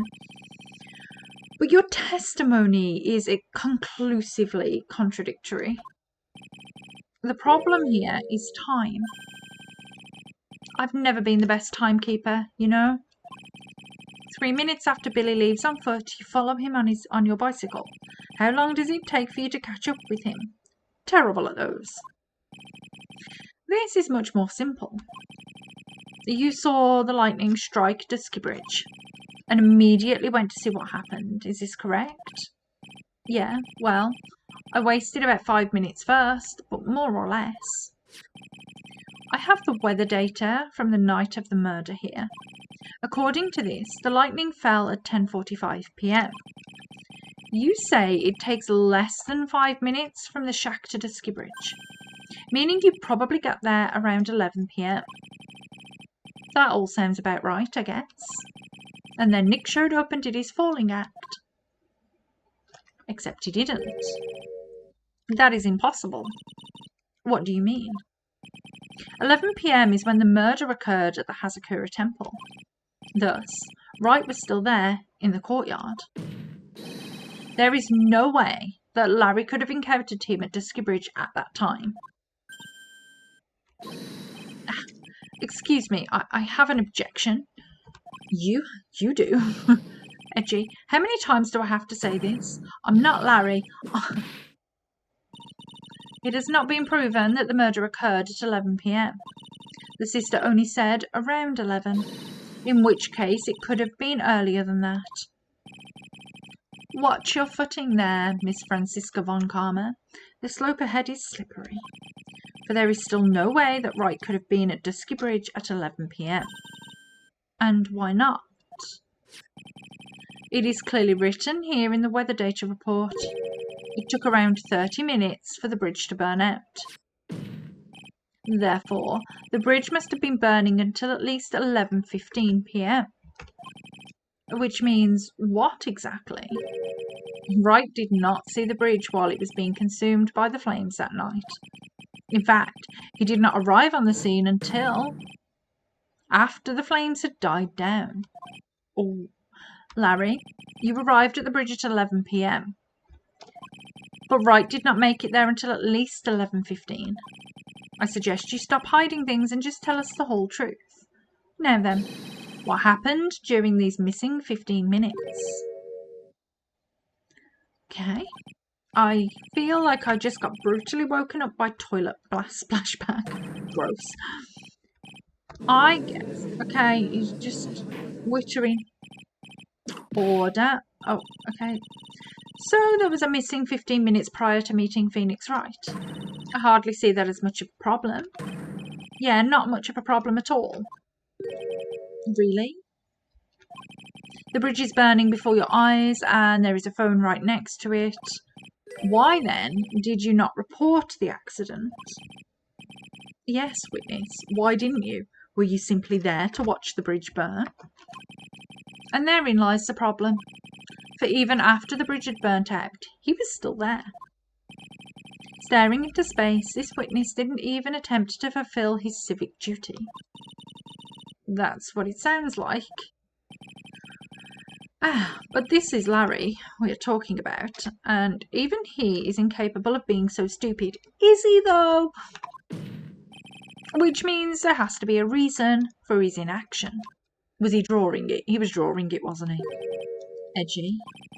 I think it's about time I got serious with you, dude. Just as I thought. You've been playing with us all this time. Listen, I'm going to tell you everything. Are you sure you want to hear it all? Yes. I may really say it this time. Then say it. Very well. I have a terribly bad feeling about this, however. Let's have the witness finally give us the whole truth. Now, for this 15-minute gap, what were you doing, witness?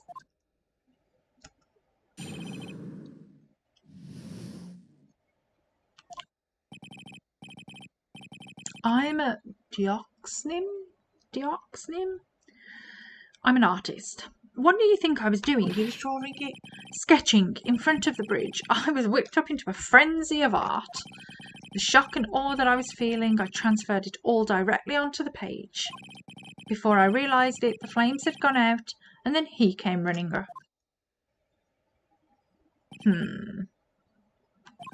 I suppose artists can be strange folk. That's right. I'm willing to sacrifice everything in order to get the perfect sketch. Including the truth, from the sounds of it. Mr. Edgeworth, has this removed the last of your doubts? Not at all, Your Honour. One very large doubt still remains. And what would that be? This is a surprisingly believable story, especially considering the source. So why did he think he needed to hide it from us until now? I intend to drag the reason out of him. You'll regret this, Edgy. Will I? Will I? Okay. I was sketching. Okay, let's ask about this stupid sketching. The burning bridge. The burning bridge and everything that came with it. Okay? What came with it? You want to hear this from my lips, do you, Edgy? You'll regret this. That sketch of mine is enough. Just take that ridiculous sketch of yours out already, witness. What are you talking about? I don't know what you mean. That does indeed appear to be the fastest solution. I'll leave it to you, Mr. Edgeworth. What should I do? I've got a terrible feeling that the instant this sketch is revealed, the entire world may be changed by what is depicted there. Okay, I want to look at the sketch, though. Larry, I wonder if you could show us your sketch, please. Well, even I couldn't have imagined it to turn out like this. Imagined what? Larice's debut would take place here today, like this. Show it. Now. Okay. But steel yourselves. This is the world of Larice Doxman. What is that? What is this? Someone on fire? What is happening? So this is Dusky Bridge, correct? Quite a large bridge, isn't it? Your response, Miss Von Karma? Yes, well, it's a better drawing than I expected. Isn't it? I struggled to reproduce those flames. I really did. Yes, I'm sure you did.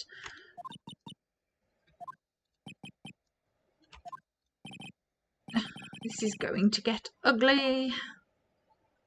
Who the flip is that? No one has the courage to bring it up, it seems. This mysterious flying object. Larry? What? The burning bridge is fine.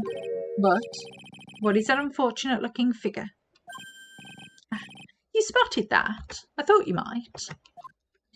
However much I might want to ignore it, I can't. It's Iris, of course. Iris. I wish she'd taken better care of herself. We have to plan for our future, you know. What would have happened to her if she'd injured herself flying like that? Excuse me? Larry, please, answer this next question honestly. Okay. Are you really claiming to have seen this? Are you claiming to have seen the silhouette of the defendant flying over a bridge that was engulfed in flames? Yep, that's what I saw. That's why I drew it. I'm an artist, a real artist. Oh, you high. The girl, the girl, she's really high up in the picture.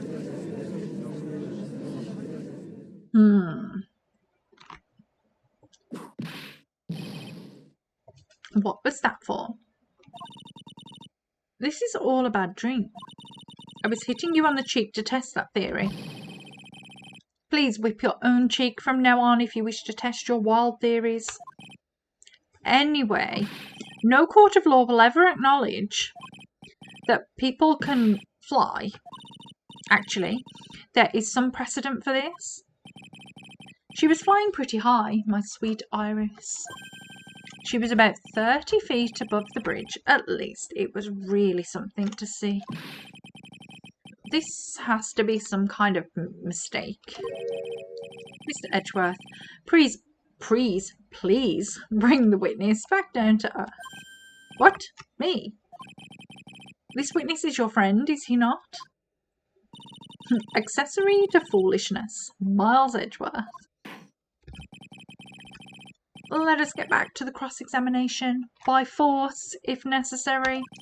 Mr. Edgeworth, I expect you to expose the obvious contradiction here. Yes, Your Honour. Looks like I've got another reason to remember this moron. Well, what did you think of my debut piece? Get that thing away from me. Okay, horrible sketch of what he saw the night of the crime. Excellent. Now, hurry up and cross-examine him. Okay.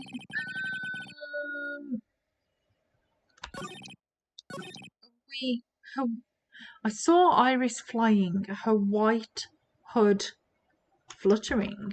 This white hood. Larry, what did you really see that night? Not that I particularly care. In your position, that's just being irresponsible. I drew exactly what I saw. I'll give you a whole $1 that it's the truth. If that is truly the case, then there is one thing that we can say for certain. Or what might that be? That the person who flew over the bridge could not have been the defendant, Iris. What? What do you mean? I don't understand. A foolhardy folly of a foolish statement by an equally foolishly foolhardy fool. How exactly can you make this claim? Tell us, Larry, according to this picture, the individual whom you say you saw was wearing a hood, correct? Of course she was.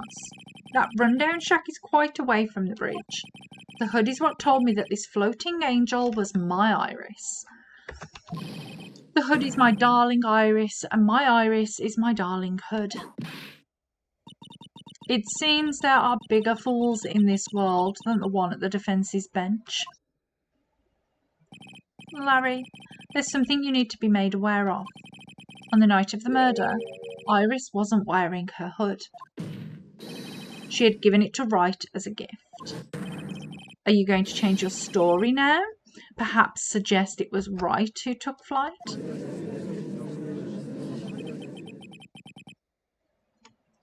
What are you talking about?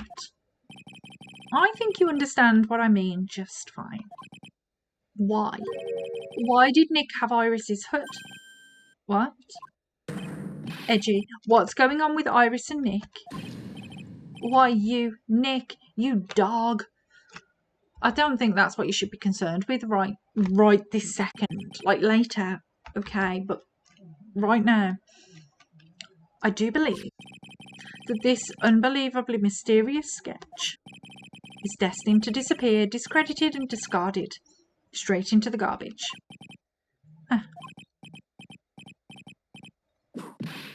Okay, what is it now, witness? It feels like I've been waiting 25 years for this very day to come. Edgy. Today's the day I get to completely stupefy you. What? What is the meaning of your outburst, witness? I hate to have to do this to you, but I have some definitive evidence. Definitive evidence. Iris did indeed come flying over the burning bridge, and I, Larice, shall prove it. Interesting. What do you got, Larry? What do you got? I didn't expect to ask this again, but we shall be needing your testimony once again. Tell us anything you know concerning the defendant as depicted in this sketch, and show us your evidence that this nightmare was actually a reality. Okay, I hope you're ready, Edgy, because I'm going to feed you a whopping serving of pain. You've been serving us a whopping serving of pain this whole time, trust me. Oi, oi, oi, proof that Iris... Is it just so he has to stay on the stand longer? His nonsense. Okay, proof that Iris flew. When I reached Dusky Bridge, she was already gone. I was so worried, so I frantically searched all over for her. That led me to finding a beautiful crystal sphere, half buried in the snow beside my amethyst. I'm sure that Iris was simply wearing a spare hood. After all, no one else could have lost a crystal sphere that night. A crystal sphere? This one. Pretty, isn't it? Is that blood? That's blood. But finders keepers. That sphere. Where did you find it? Okay, let me see. Around here somewhere. Looks about right. And it was half buried in the snow. It had pretty much stopped snowing by then, but there was still some falling as I walked to the bridge. The court accepts this crystal sphere. That's mine, okay? I want it back afterwards. There's something on it. Oh my, it's blood. I told you it was blood. What? Blood? Okay, has blood on it. You ready, Edgy? By tomorrow morning, you'll be calling me Master Larry. Yeah, I like the sound of that. No one's going to push me around anymore. Didn't you want to be called Larice only a few minutes ago? Okay, proof the Iris flew. Okay, right, let's go. So, I think that this is the staff, isn't it? This has come from the staff. So let's ask about this staff. Larry, you idiot. That night, there was someone who lost the crystal sphere. There was. Who? Who was this stupid idiot? Miss Elise Doxman, the mentor to a stupid idiot. The victim? I have a photo of her here. And on the end of her staff, you can see a familiar-looking crystal sphere. Hey, that's my photograph. Give it back. A crystal sphere like that is quite easy to find. I have one just like it on my brooch. They look nothing alike. In any case, please take a look at this. This is the victim's staff, found at the crime scene. The crystal sphere. It's gone. It has gone? What?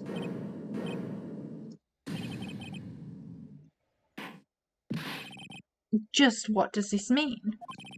If anyone jumped or flew across that bridge that night, it certainly was not Iris. After all, she was not wearing her hood. More importantly, the crystal sphere found at the landing site was not hers either. That means the one who flew and dropped the sphere was the victim.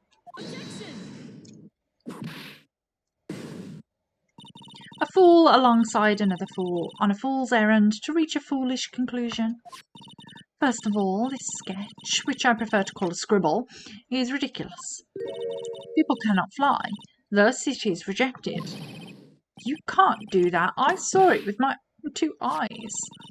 And this crystal sphere, this is nothing more than a red herring. You honestly believe that? Give it some thought, and I'm sure you'll realise it as well, Miles Edgeworth. Elise was in her room on the night of the murder. There was no reason for her to go to Dusky Bridge. Therefore, this sphere cannot be related to this case.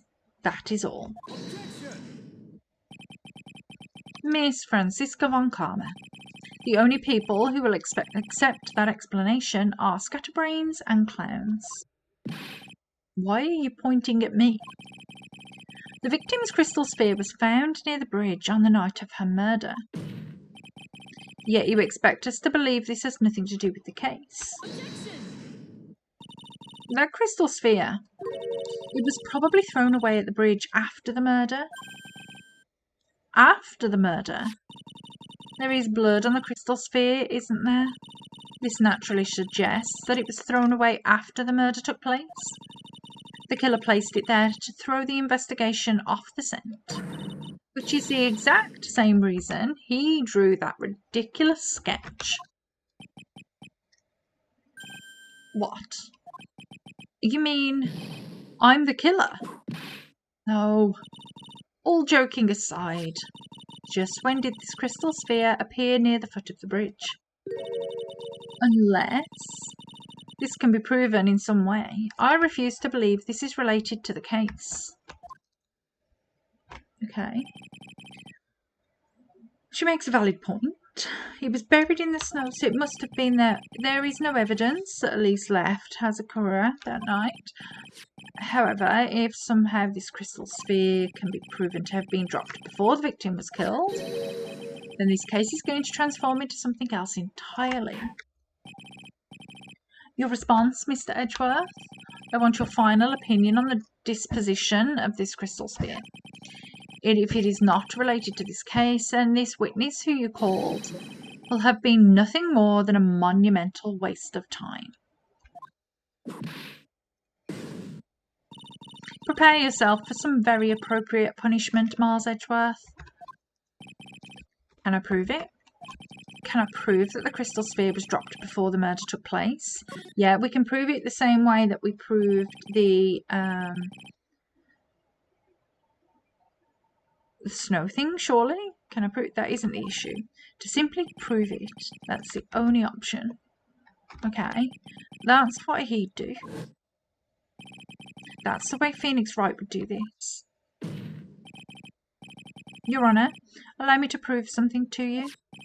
I will prove that this crystal sphere is a vital link to solving this case. You will do what? That look in your eyes.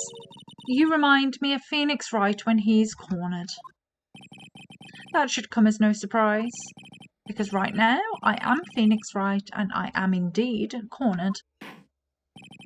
I order you to present your evidence, Mr. Edgeworth.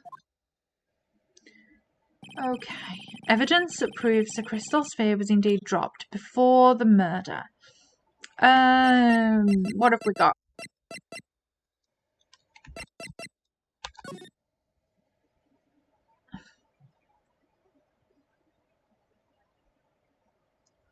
Well, it's got to be the snow thing, so let's use this.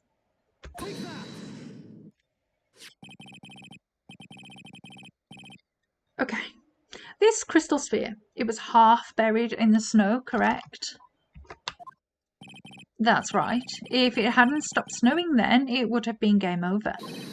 The snow would have totally covered it. That's all I needed to hear from you, Larry. Your testimony makes one thing quite clear. What? When the crystal sphere was dropped, it was snowing, even if it was ever so slightly. Snowing. On the other hand, let us look at the scene of the murder. As proven earlier today, there is no snow on the victim's body. Therefore, the crystal sphere must have been dropped before the murder.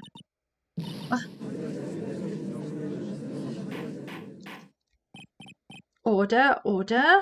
Okay, so we might be getting somewhere now. Slowly, slowly, slowly. Slowly but surely. On the night... Ow. Just whacked my hand off my keyboard. On the night of the murder, the victim did indeed go to Dusky Bridge. And there, something occurred that caused the staff's crystal sphere to come loose. What could that have been? This sphere. There is some blood on it, isn't there? Allow me to raise a certain possibility at this junction. The real crime scene was near the foot of Dusky Bridge. The murder didn't take place in the Hazakura Temple courtyard. Only a fool would suggest such a foolish piece of absolute foolishness. Just who is the fool? And which part is so foolish, Miss Von Karma? Have you been paying attention this whole time, Miss Miles Edgeworth? The sister saw everything. She saw the victim being killed by the defendant in the Hazakura Temple courtyard. That's not exactly true now, is it? To put it more precisely, what she saw was the murder weapon being removed from the victim's body. That's the same thing. No, it isn't. You said it yourself. Very little blood is actually lost at the moment of a blade's insertion. If you want to talk about when the most blood would be lost from a body, that would be when the blade is removed. If that statement is the truth, then Dusky Bridge could very easily be the scene of the murder. The murder weapon was not removed, thus there was no bleeding. You are forgetting one vital thing, Miles Edgeworth. Elise's body was found in Hazakura Temple. On foot, it takes 15 minutes to travel from Dusky Bridge to Hazakura Temple. You mean to suggest that somebody carried the body all that way? No, they moved it on the snowmobile. I've made it this far. The only place to take this is to the end. You just need to prove that my version of the events is also perfectly plausible. Now, if the defence is ready, the court would like to have an explanation. Please show us the method by which the victim's body was carried to the Hazakura Temple. So we need the footprints photo then.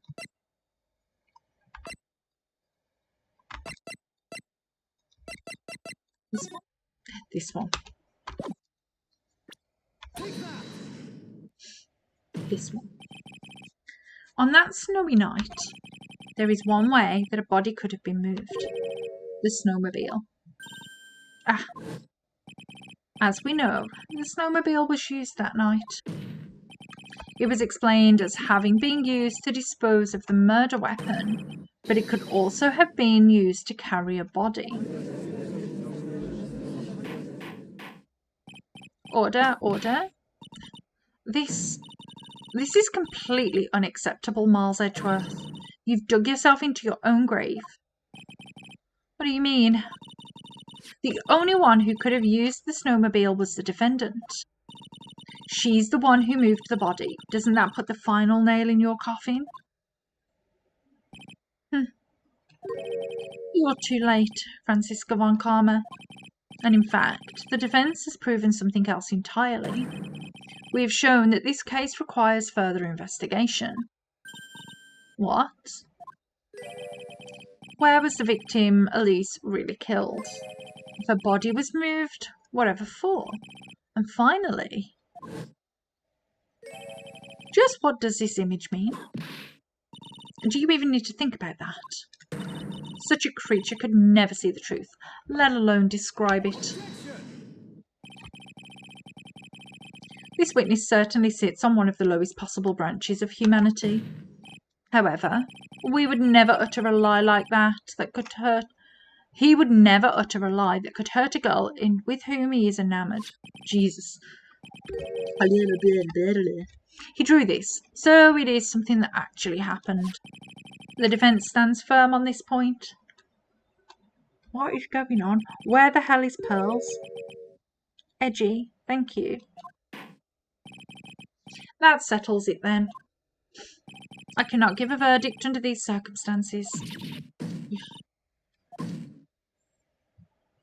Okay, so we're going to get some investigation time. That's good.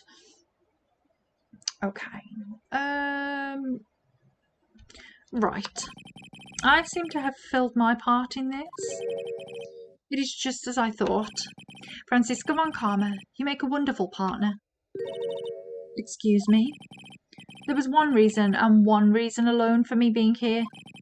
To expose the darkness lurking in this case, and then pass it on to Wright. Really? That's what this was all about? You could have just told me that from the very beginning. Then I wouldn't have had... Miles Edgeworth, I don't care about what you were here to do. This was my chance to finally grind you under my heel. A shame that your chance seems to have slipped you by. What a shame. This is all your fault. Such a terrible witness. You are an affront to all the legal system stands for. Ow, ow. I demand satisfaction. I think we might have killed him. I cannot believe that the witness's testimony relates to an actual event.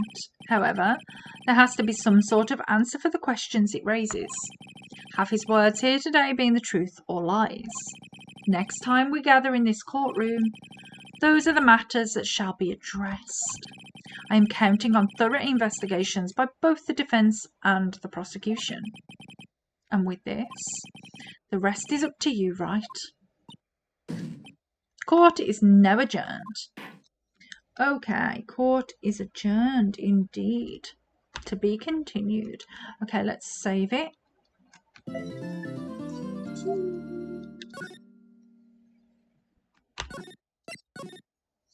Okay.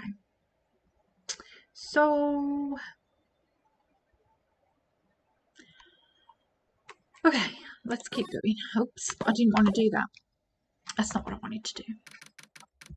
Okay. Intensive care unit.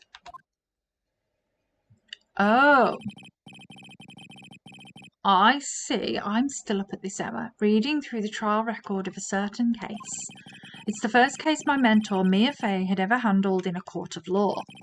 The horrifying truth that I refuse to accept is holding me hostage here within its pages. Dahlia Hawthorne. What I have read, I don't want to believe. What is written here, this isn't the Dahlia I knew. After falling into Eagle River, I was somehow miraculously saved. But I ended up catching a cold that seemed to knock me around the world and back.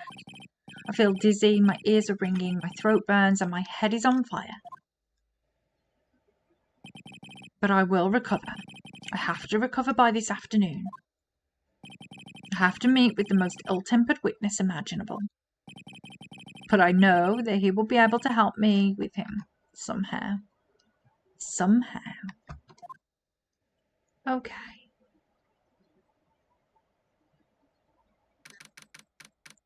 Dusky Bridge. Right.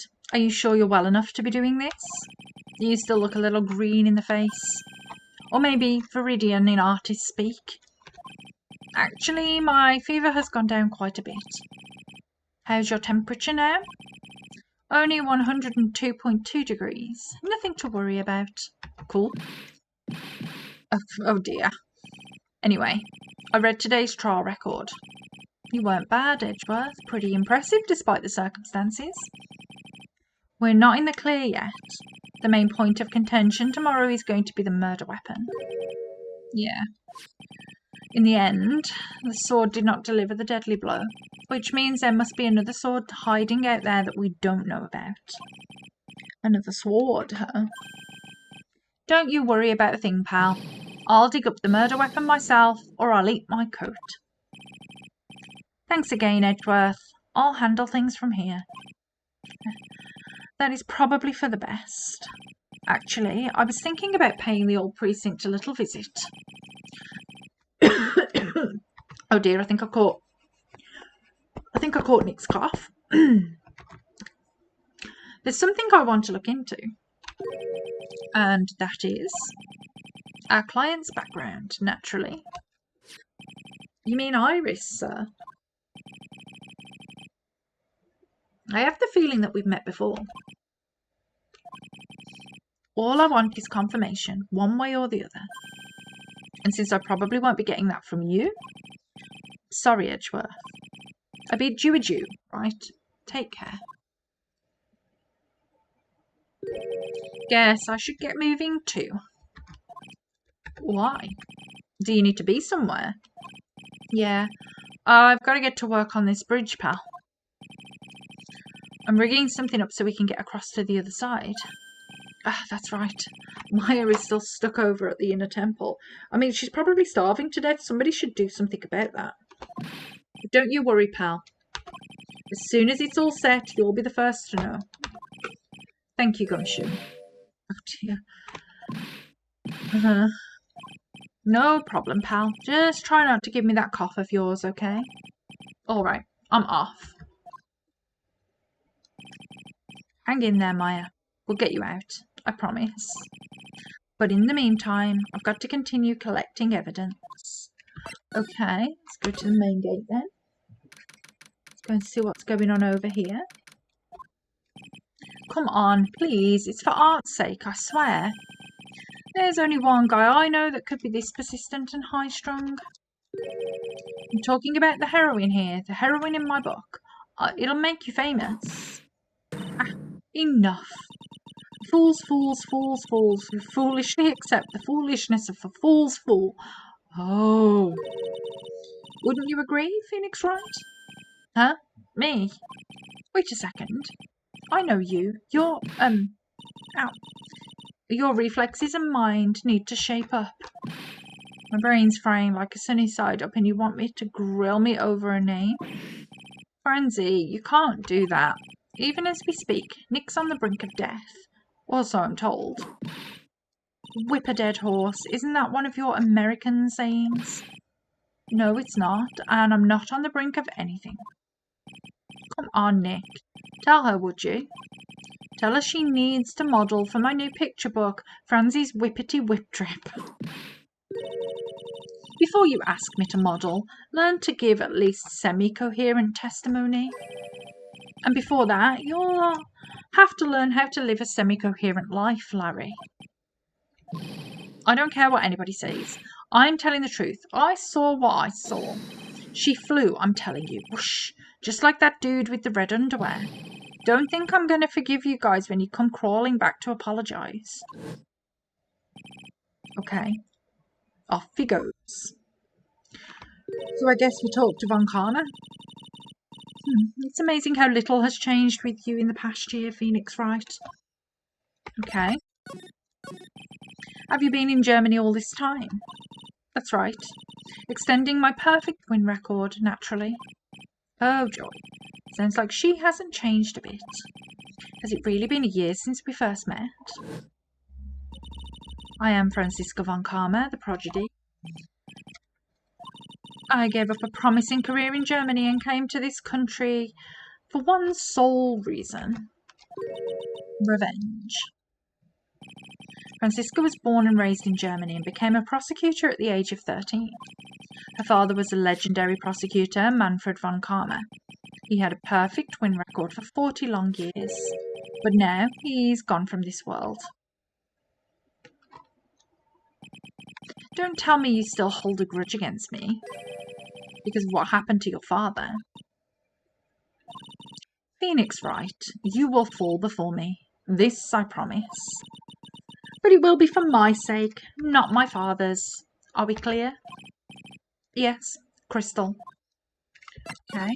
In truth, I was shocked. I came back to America with the intention of defeating you. Instead, it was my little brother who was leading the defense. Edgeworth, come to think of it. Edgeworth was pulled into being a prosecutor by Manfred von Karma as well. Miles Edgeworth told me something very interesting, you know. He said this case has special significance to you. Because it does. And that's precisely why I am here. Your personal involvement will make crushing you into teensy-weensy pieces all the better. It's probably the fever, but She's so openly hostile that it's almost kind of cute. Ow. No smirking. No whipping the sick.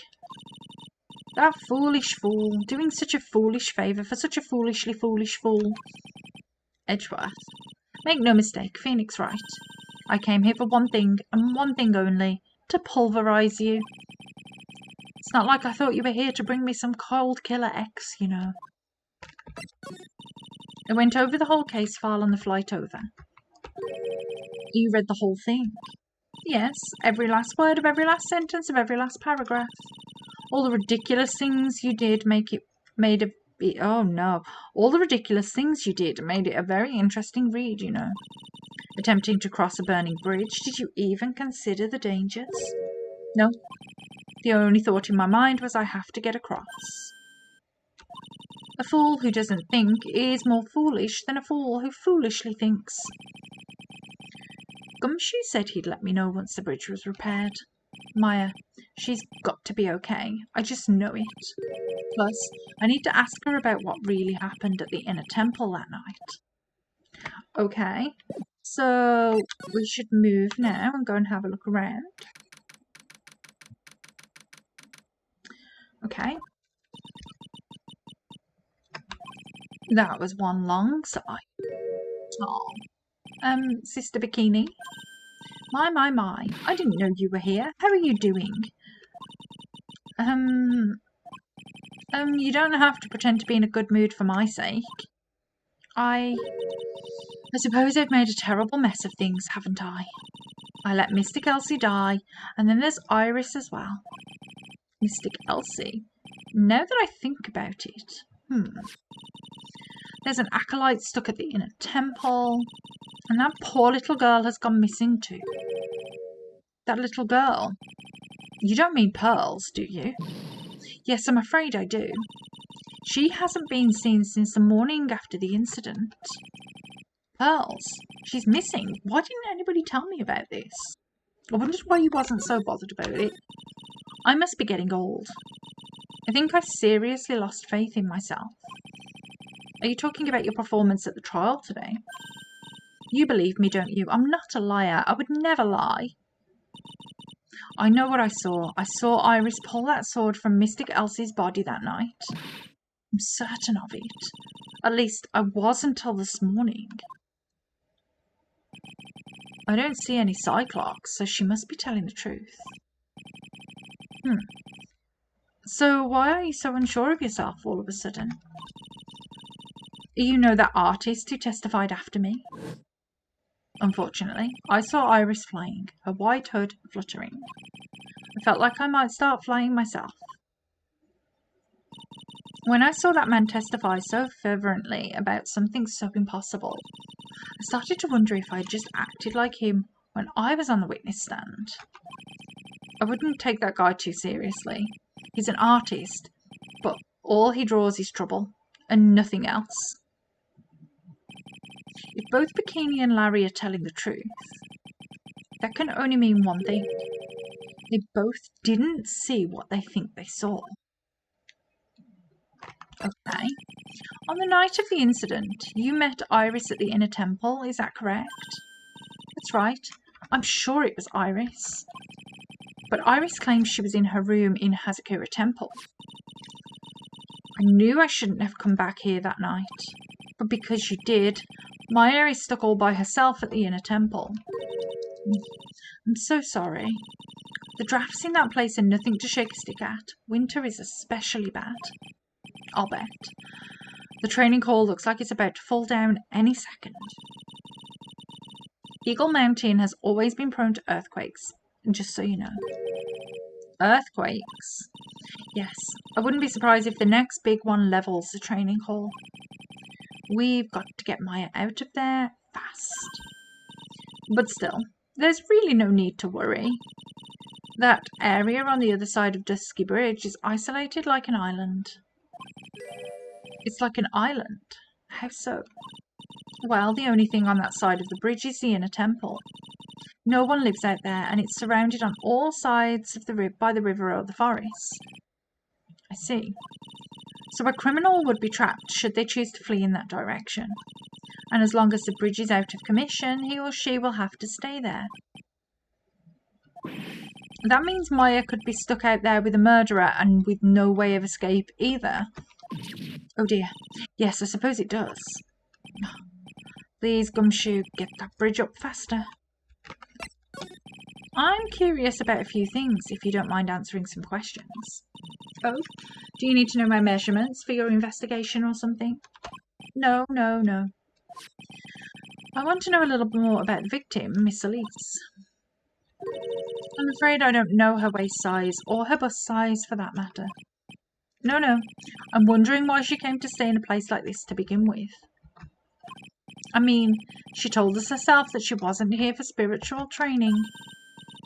My, you make it sound like this place is some sort of dump, Mr. Wright. Mr. Gelsey was here to soak up the natural beauty of Eagle Mountain, if you must know.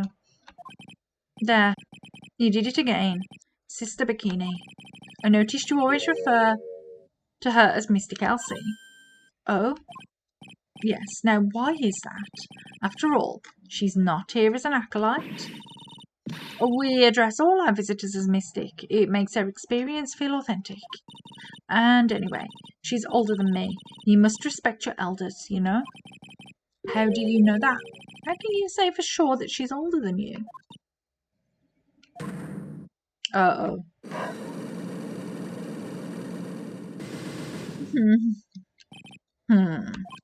It seems she was no ordinary visitor after all.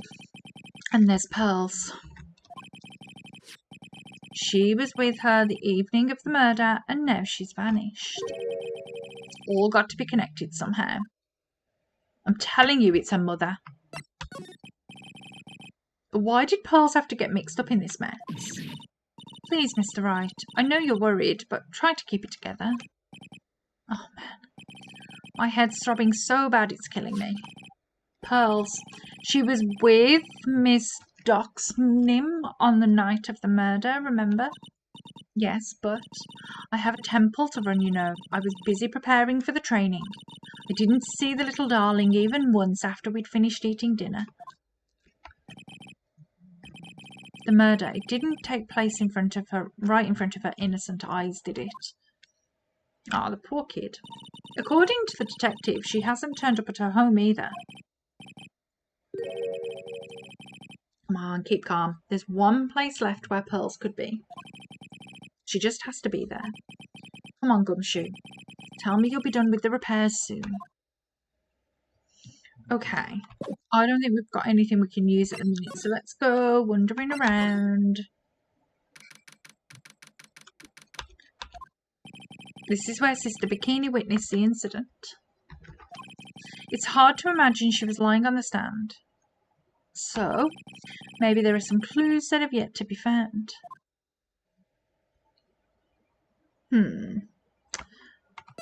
Let's keep moving around. Oh.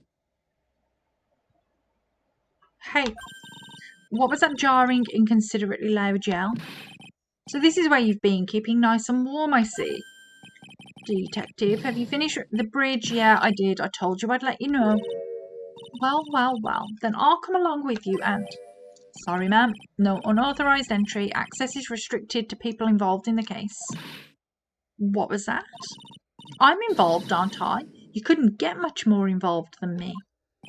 Well, yeah, but that's not what I'm... It's been a while, Scruffy. It's... Miss Von Karma. Sister, please leave the investigation to me. My.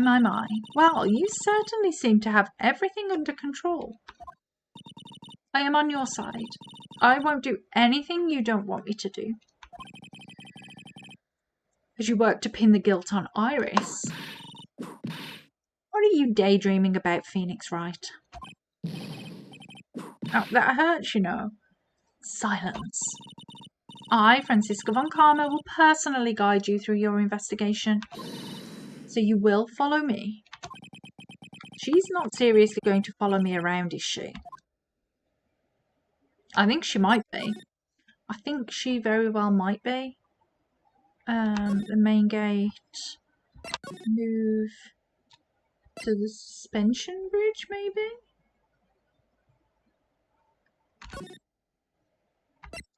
Oh, we can get across. Oh, we can go here now. Okay. Things have certainly become a lot more hectic than before. They must have commenced with the investigation. Oh, Mr. Nick. That voice. It's Pearly. Pearls. Mr. Nick. Mr. Nick. She must be starving. So you were here ever since that night? I'm so lonely. I thought I was going to die. When I woke up in the morning and saw that dusky bridge was gone, I realized I was all alone. She was all alone. It must have been very trying for you, little girl. Ah, you're... I am Francisca von Karma, the prodigy. There is no need to worry now that I am here. You're the prosecutor who was so mean to Mystic Maya last year. Well, I don't like you. You're nothing but a little girl without the whip. Mystic Maya didn't do anything wrong, but you were so mean. I'll never forgive you. It looks like Pearl's words are getting under her skin. Yeah, why are you whipping me? I didn't even say anything. You didn't have to. The smile on your lips gave you away. Anyway, Pearls. Weren't you with Maya? Ah, I'm sorry. It's all my fault.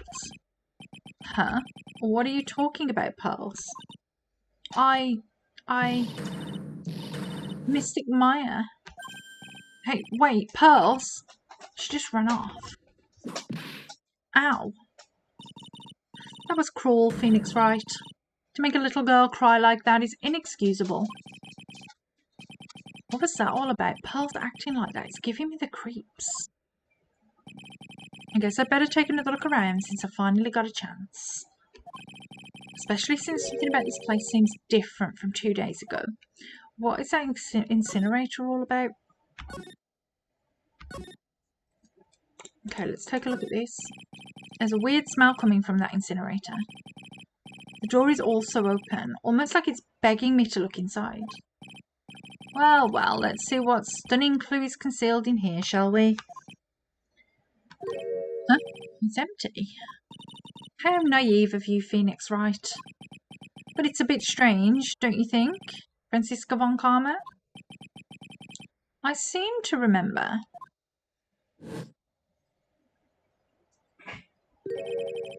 There was snow on this incinerator the first time I saw it. I'm just going to go and let the dog out. I'll be back in a second.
Hello, sorry about that. Dog. Sometimes they just need attention. He was fast asleep snoring 5 minutes ago, so... Okay, there was snow on this incinerator. Okay. In other words, someone's been using it to burn something recently. Listen, Phoenix Wright. It's impertinent to call people by their full name. I was only copying you. Okay, so... Can we go inside the training hall? What am I doing? Okay. Where's that going? Oh. Oh, what's wrong? Why are you so quiet? Maya, she was supposed to be in here training. Yet it appears she's nowhere to be seen. Oh, what's that? That strange lock. It wasn't there 2 days ago. This whole room is giving off some really strange vibes.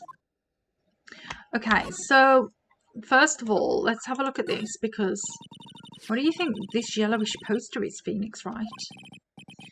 It's a scroll, not a poster. It's a picture of a woman who's actually... A woman? I don't see any woman here. There's a different atmosphere in this room since the last time I was here. No. It's not a different atmosphere. It's a different smell. It's gravy. What's the matter? This scroll. It's been completely covered in gravy. Ah, yes. There is a very appetizing smell in the air. But gravy is a type of sauce. So when you run out of paint, you Americans use gravy as a substitute, I see. No, no one does that. For starters, it stinks. This must be the gravy that we had with the roast on the night of the incident. But why would anyone do this? Why this scroll? Okay. So that's now updated. Fine, fine, fine. Why is that not checked off, though? Oh, this scroll shows a picture of Misty Faye, master of the crane channeling technique. Why would anyone cover it in gravy? I can't make out what's drawn on this scroll at all. I'll never understand you Americans and your so-called artists. Artists? Yeah. Okay, so that's cleared that off. Cool.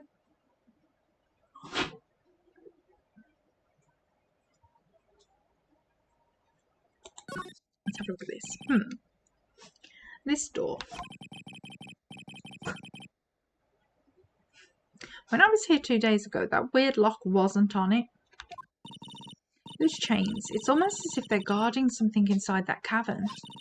Never seen a lock quite like this before. I have.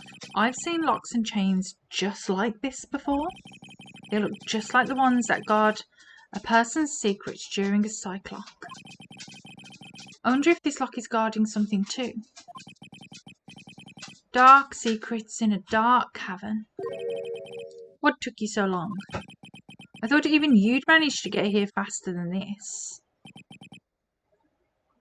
Mr. Trite.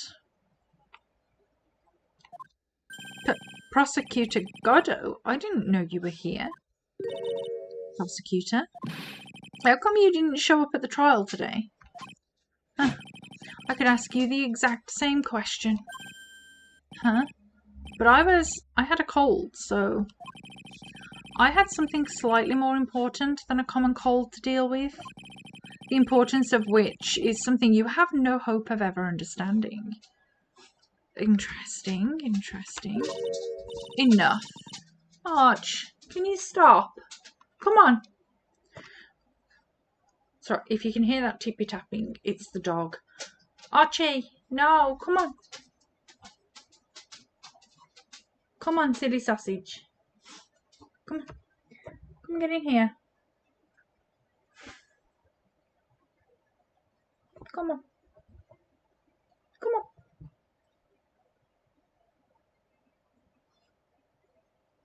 I think he's gotten to the point in the night where he wants to go to bed. And he's going to make a show of it.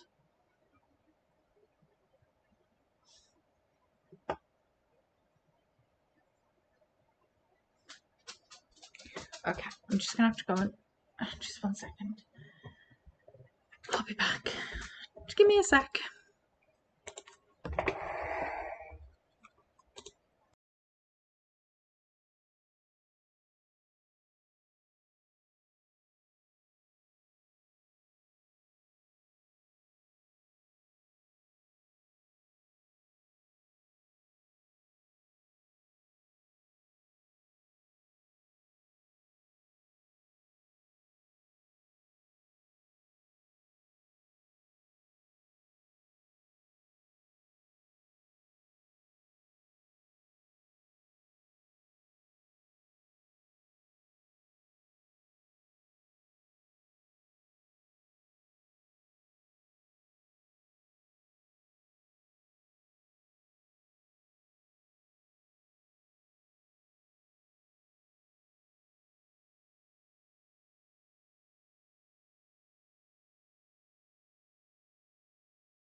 Okay, you guys, hi. I think I'm going to have to leave it there because the dog is demanding to go to bed. Please tell me somebody else's life is dictated by what the dog wants to do, because this is absolute madness. Absolute madness. I'm just going to go and see if there's, while he's dancing around waiting to try and get my attention, I'll see if there's anyone we can read, and then hopefully we'll get the rest done tomorrow. Let's go raid Ryan. He's on. Oh, what a day. Okay. So, let's raid Ryan. Okay, so thanks for all the chats, guys. Thanks for all the follows and all of that stuff. It's hugely appreciated. And I will hopefully see you tomorrow. I'm going to go and deal with my dog. Bye. Oi.